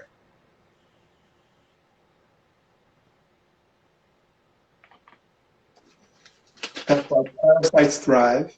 That's why, and I said before, I don't know of any wealthy person that's not a parasite. If they do, please step forward. So that's why parasite and wicked thrive, get what they want, get it done fast, and you can't fault them for it. You have to look at them and be kind of like respectful. You can learn from them in the sense of how they work together. They definitely don't have affinity for one another, but they work together to make sure their hosts, their population of hosts, stay around. Instead of moving on to another experience and having. Because they know, they can see the big picture, and that's what matters most. They have a prime directive and they stick to it. So how does one begin to find that their prime Say that directive? again? How does one begin to find their prime directive or their righteous direction? Well, it's not yours, it's not mine. We already know what it is. It's the opposite of what goes on with parasite host setup. Do you want to continue being the host? Do you want to continue being food? So we know that that's part of the prime directive, not to be food anymore.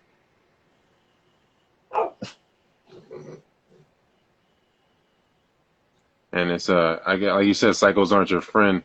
And again, like you said about wealthy people and money, man, like money is associated with the moon, right? Moony money. And everything I see as far as parasites, as far as people, it's all happening on a moon cycle. Everything's being regulated by the moon end of it more so than the solar cycle.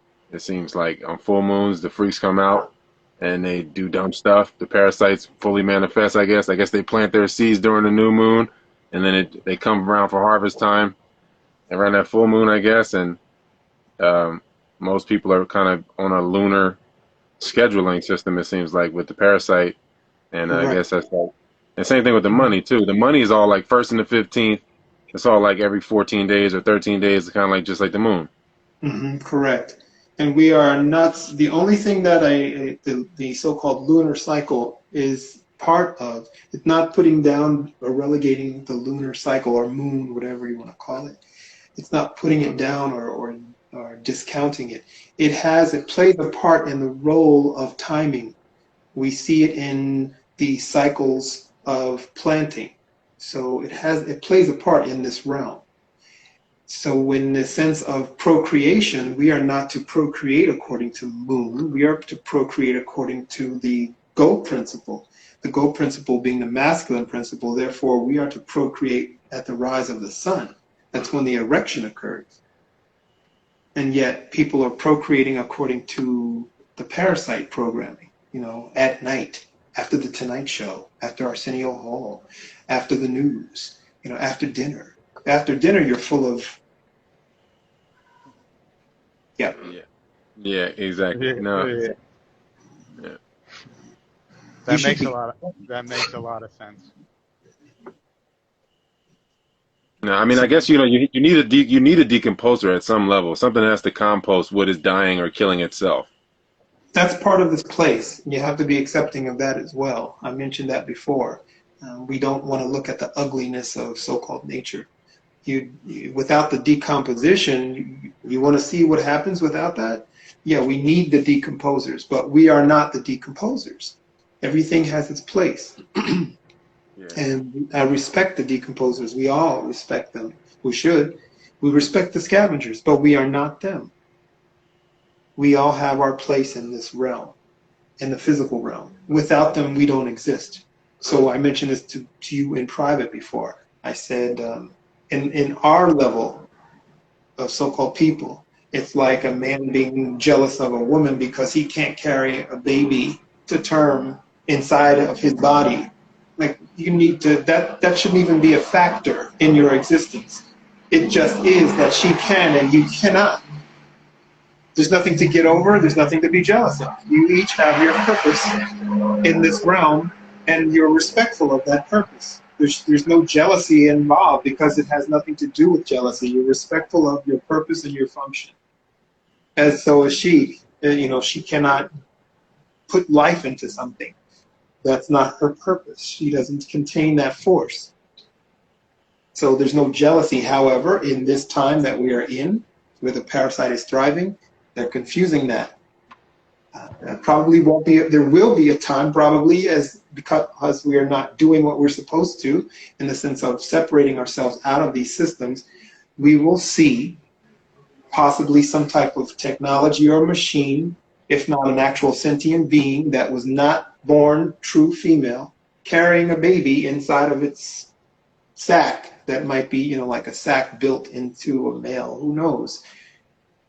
This is the whole purpose of parasitism, to confuse.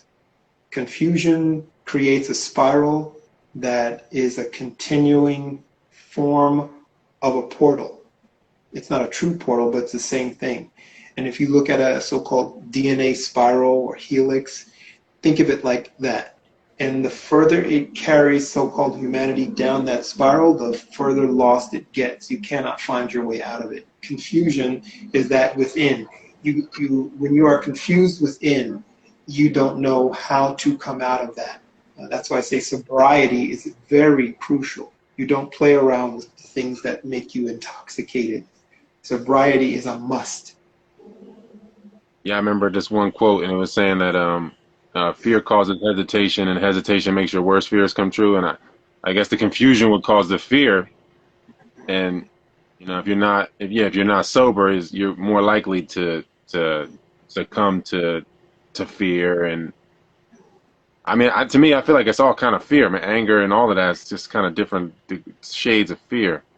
Those are called what? Emotions, right? And emotions can be traced to biochemical reactions, hormonal reactions, primarily those that have the strongest effect on either stopping or inhibiting the functions of those organs or organelles that release the hormones that create creativity and create action and logic. So you are increasing, for example, cortisol, which is going to increase more cortisol and push adrenaline into hyper mode. You are then stopping the functions that are necessary. One of the basic functions or basal functions is to rid the body of toxins. So you're now stopping that part. And this is happening while people are dreaming and having these stressful dreams. Mm-hmm. Because they, like you always used to say, food is like a roofie. Yeah, exactly. It's the perfect roofie. So you get knocked out, and then you get F'd by the parasite while you release all this adrenaline and cortisone. Mm-hmm. That's what I said before. Keep in mind we are portals. And as such, as being semi-permeable, you can be misused in ways you cannot even fathom. And this happens on a nightly basis or regular basis to most beings, to most people. Okay, so just to add, with you, Pharoh, talking about the interdependence of us and the community, and how should we correctly build the network of connections between us and the general system in order to allow the correct room for these parasites to be able to operate, please? If operational purpose, what room should we allow them within this network, please?